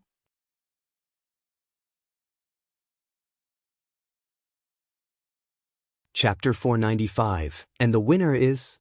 Jiang Qingzi looked completely astonished as he reappeared into view. He never imagined that Lu Yi would be able to break his invisibility in just a matter of seconds. He did not think it was because Lu Yi was capable of sensing him, however. He attributed the success to pure, unadulterated luck. After all, how many people had done what Lu Yi did and actually succeeded in forcing a ghost cultivator to reveal themselves right from the get-go? There was a reason staying still was considered the superior tactic in dealing with a ghost cultivator, not the opposite. He had just sent the flying weapon flying when his vision abruptly darkened without warning. He looked up just in time to see a fox mask with slanted eyes and pointed lips looming over him like a tombstone. Jiang Qingzi's astonishment was interrupted by a flash of metal and alarm bells ringing loudly in his head. He hurriedly raised his dagger to parry the second attack, but, Quang. He was successful, but he was immediately overcome by the same shock his brother had felt when he was being pushed back by Lu Yi. What the hell is this strength? Jiang Qingzi kept falling as Lu Yi continued the assault like a storm. Just 5 breaths later he hit the ground hard enough to leave a small pit. The ghost cultivator bared his teeth and hissed in pain as he lay motionlessly in the pit. He felt as if his elbow was broken, and there wasn't a part of his body that didn't hurt like a bitch. It was true that he was a ghost cultivator. It was also true that he couldn't perform nearly as well as a combat cultivator in a straight fight. However, he was a 5th-order Cloud River Realm ghost cultivator, and his opponent a mere 3rd-order Cloud River Realm cultivator. Just how was it possible for Lu Yi to suppress him so easily? Suddenly, he felt death falling toward him from above. He hurriedly cried out, "I surrender." The saber that would have taken his life stopped just short of his forehead. In fact, the tip of the blade exuded just enough spiritual power to pierce his skin and bleed him. Despite himself, Jiang Qingzi still broke out in cold sweat. If he had been a millisecond slower, he would be on his way to the underworld already. His brother might be a sword cultivator who would rather die than surrender to someone who was technically his inferior. He didn't share the sentiment. He was a ghost cultivator. Sure, it was humiliating to lose to an opponent who was 2 minor realms below his cultivation level, but being humiliated was still better than being dead. Plus, this was a job, not a feud. There was no need to risk his neck for a job. Lu Yi withdrew his saber, and Jiang Qingzi hurriedly climbed to his feet and flew away from him. On the Spirit Peak, the 4th-order female spell cultivator blurted unconsciously, "Unthinkable." She knew that Lu Yi was strong, but she never expected him to take out the enemy ghost cultivators so quickly. Individual strength did not matter too much when going up against a ghost cultivator because they specialized in killing cultivators who were 1 or even multiple minor realms above their level. There were countless accomplished cultivators who ultimately succumbed to ghost cultivators despite their legend and accomplishments because their abilities were practically cheating given the right circumstances. The spell cultivator had been worried for Lu Ye's safety when Jiang Qingzi had concealed himself. Then, the combat cultivator ended the fight so quickly it was like the ghost cultivator had never turned invisible. She and her sect mates were practically trash compared to him. On the opposite Spirit Peak, the 9th-order young man was watching Lu Yi with a frown. His side still had 1 5th-order body-tempering cultivator, but he knew there was no chance he would be able to win after watching Lu Ye's performance. So, he looked toward the opposite Spirit Peak and declared, "This last man standing is yours." What was the point of continuing this bout when the winner had already been decided? When he recruited the Jiang brothers at the beginning, he thought for sure that victory was perfectly within his grasp. However, Xia Qianqian had managed to surprise him. Just who is that bastard? The young man was brimming with curiosity right now. "Shall we move on with the battle royale then?" Xia Qianqian asked. The young man looked hesitant. "I don't know. Over half our combatants are incapacitated, aren't they?" At first, they were hoping to have a last man standing, a battle royale, and a final duel between their 2 9th-order cultivators if the first 2 bouts weren't enough to decide the victor. However, the very first last man standing had left over half of their combatants incapacitated. It wasn't like they couldn't proceed with the battle royale with their current numbers, but the young man was pretty sure that his side would lose if they did. It was because their strongest cultivator, Jiang Liuzi, was still unconscious, while the enemy's strongest, Lu Yi, looked perfectly fresh. Jiang Qingzi was battle-ready, but he had lost his fighting spirit after having his ass handed to him by Lu Yi. He highly doubted he would be able to perform anywhere close to his normal standards even if he was still willing to participate. What do you want to do then? Let's skip the battle royale for now and duel each other first, the young man said indifferently. You really are itching to get your ass kicked. Xia Qianqian was already standing in the valley when she said this. Well done, you six. Just leave the rest to me. Lu Yi nodded and took off into the air. It would seem that neither combatants were patient people because they were fighting before he had even returned to the Spirit Peak.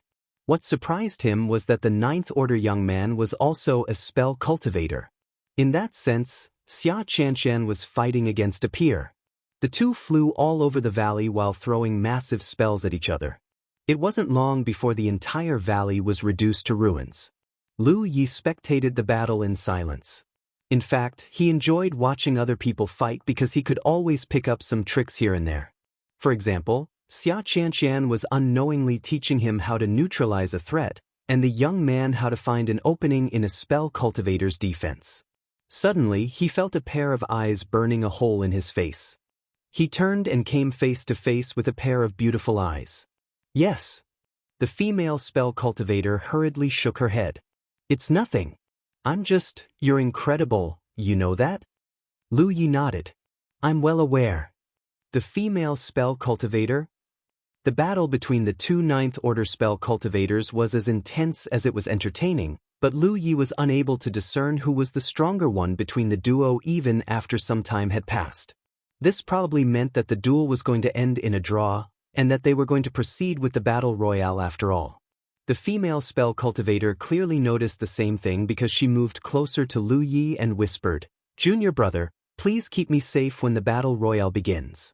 Behind the fox mask, Lu Ye's gaze shifted downward for an instant before he replied, Sure. You're such a good person, junior brother. The female spell cultivator broke into a wide smile. For some reason, Amber suddenly started growling at her from atop Lu Ye's shoulder. She wanted to give it a pat, but the white tiger surprised her by biting her all of a sudden.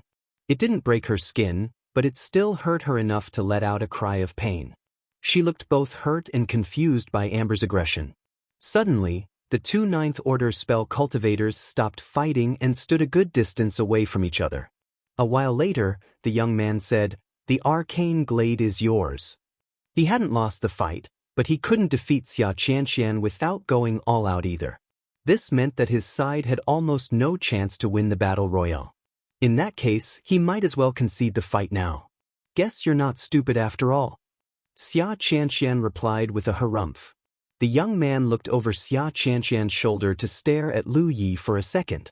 Then, he turned away and flew off into the horizon on his spirit boat.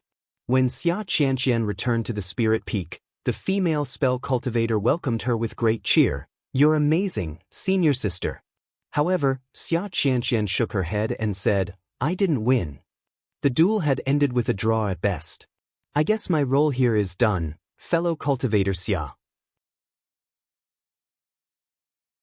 If there is nothing else, then I shall be taking my leave, Lu Yi said while taking a step forward. Wait, why don't we check out the arcane glade first? Xia Qianqian said before bringing out her flying spirit artifact and piling the wounded on top of it. She then waved for Lu Yi to follow. Come. Lu Yi saw no reason to disagree. As expected, the arcane glade was just a short distance away from the valley. It was located atop a Spirit Peak. After everyone had landed in the arcane glade, Lu Yi looked around and spotted the spirit sprout almost immediately. The spirit sprout was currently spouting world spiritual chi into the surroundings. It was also nearly identical to his first arcane glade in the sense that it was also a small, tertius-grade arcane glade. You're more than welcome to stay if you want to. You'll be joining as the fifth and final member of this arcane glade, so that's just perfect. It's only a tertius-level arcane glade, sure, but it should still fulfill your cultivation needs, Xia Qianqian explained. A small arcane glade like this was best guarded by a 5-man group. They could add more members to improve its security, but there wouldn't be enough world spiritual qi for everyone. Moreover, a 5-man group was strong enough to defend the arcane glade against most threats. Finally, Lu Yi had proven himself to be an exceptional cultivator who could defeat powerful 5th-order cultivators with little trouble. Of course, Xia Qianqian wanted him to stay and protect her sect mates. She wasn't going to force him if he was unwilling, though. Another 3rd-order cultivator would have agreed to the offer so fast their head might fall off, but Lu Yi was no ordinary 3rd-order cultivator. His skill with wards alone guaranteed him a position in practically any arcane glade that was tertius level or below. "Thank you, but I need to search for my junior brother." Lu Yi turned her down gently.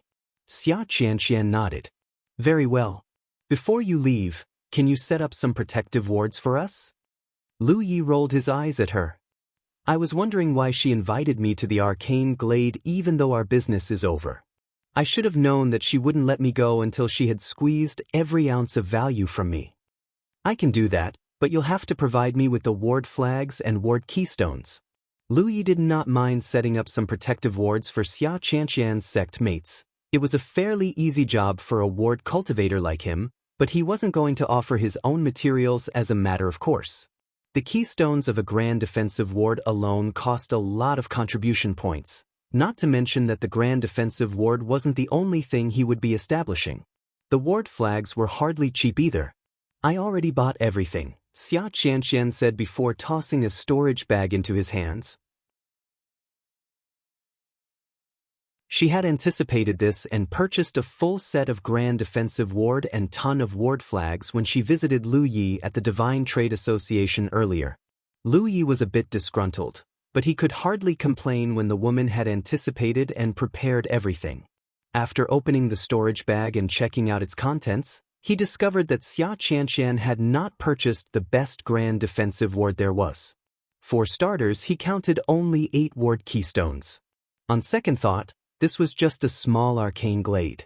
There was no need to purchase the best available grand ward when a normal one would suffice. Take the grand defensive ward Lu Yi had set up at his own arcane glade earlier. That one had been made of 16 ward keystones, but an enemy still managed to breach it by force and destroyed all of the ward keystones. His total loss amounted to over 10,000 contribution points. And so Lu Yi went to work. In the meantime, the wounded treated their own injuries, and Xia Qianqian cultivated in silence. The female spell cultivator was the only one sticking to Lu Ye's side and praising him to the high heavens every once in a while. It was clear she was hoping that Lu Yi would change his mind and stay with them. His presence would be a great assurance to them all. It grew to the point where Amber manifested its true self and pushed her to the ground when she wasn't looking. It then opened its bloody maw and let out a mighty roar. Having received the threat loud and clear, the female spell cultivator finally kept her distance from Lu Yi. Lu Yi spent the whole day setting up a grand defensive ward, a grand concealment ward, an alarm ward and a couple of offensive wards throughout the arcane glade.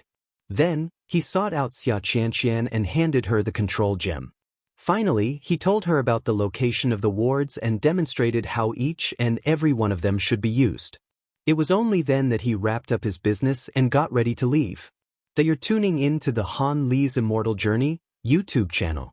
Don't forget to subscribe and join us on this journey to catch the most captivating stories.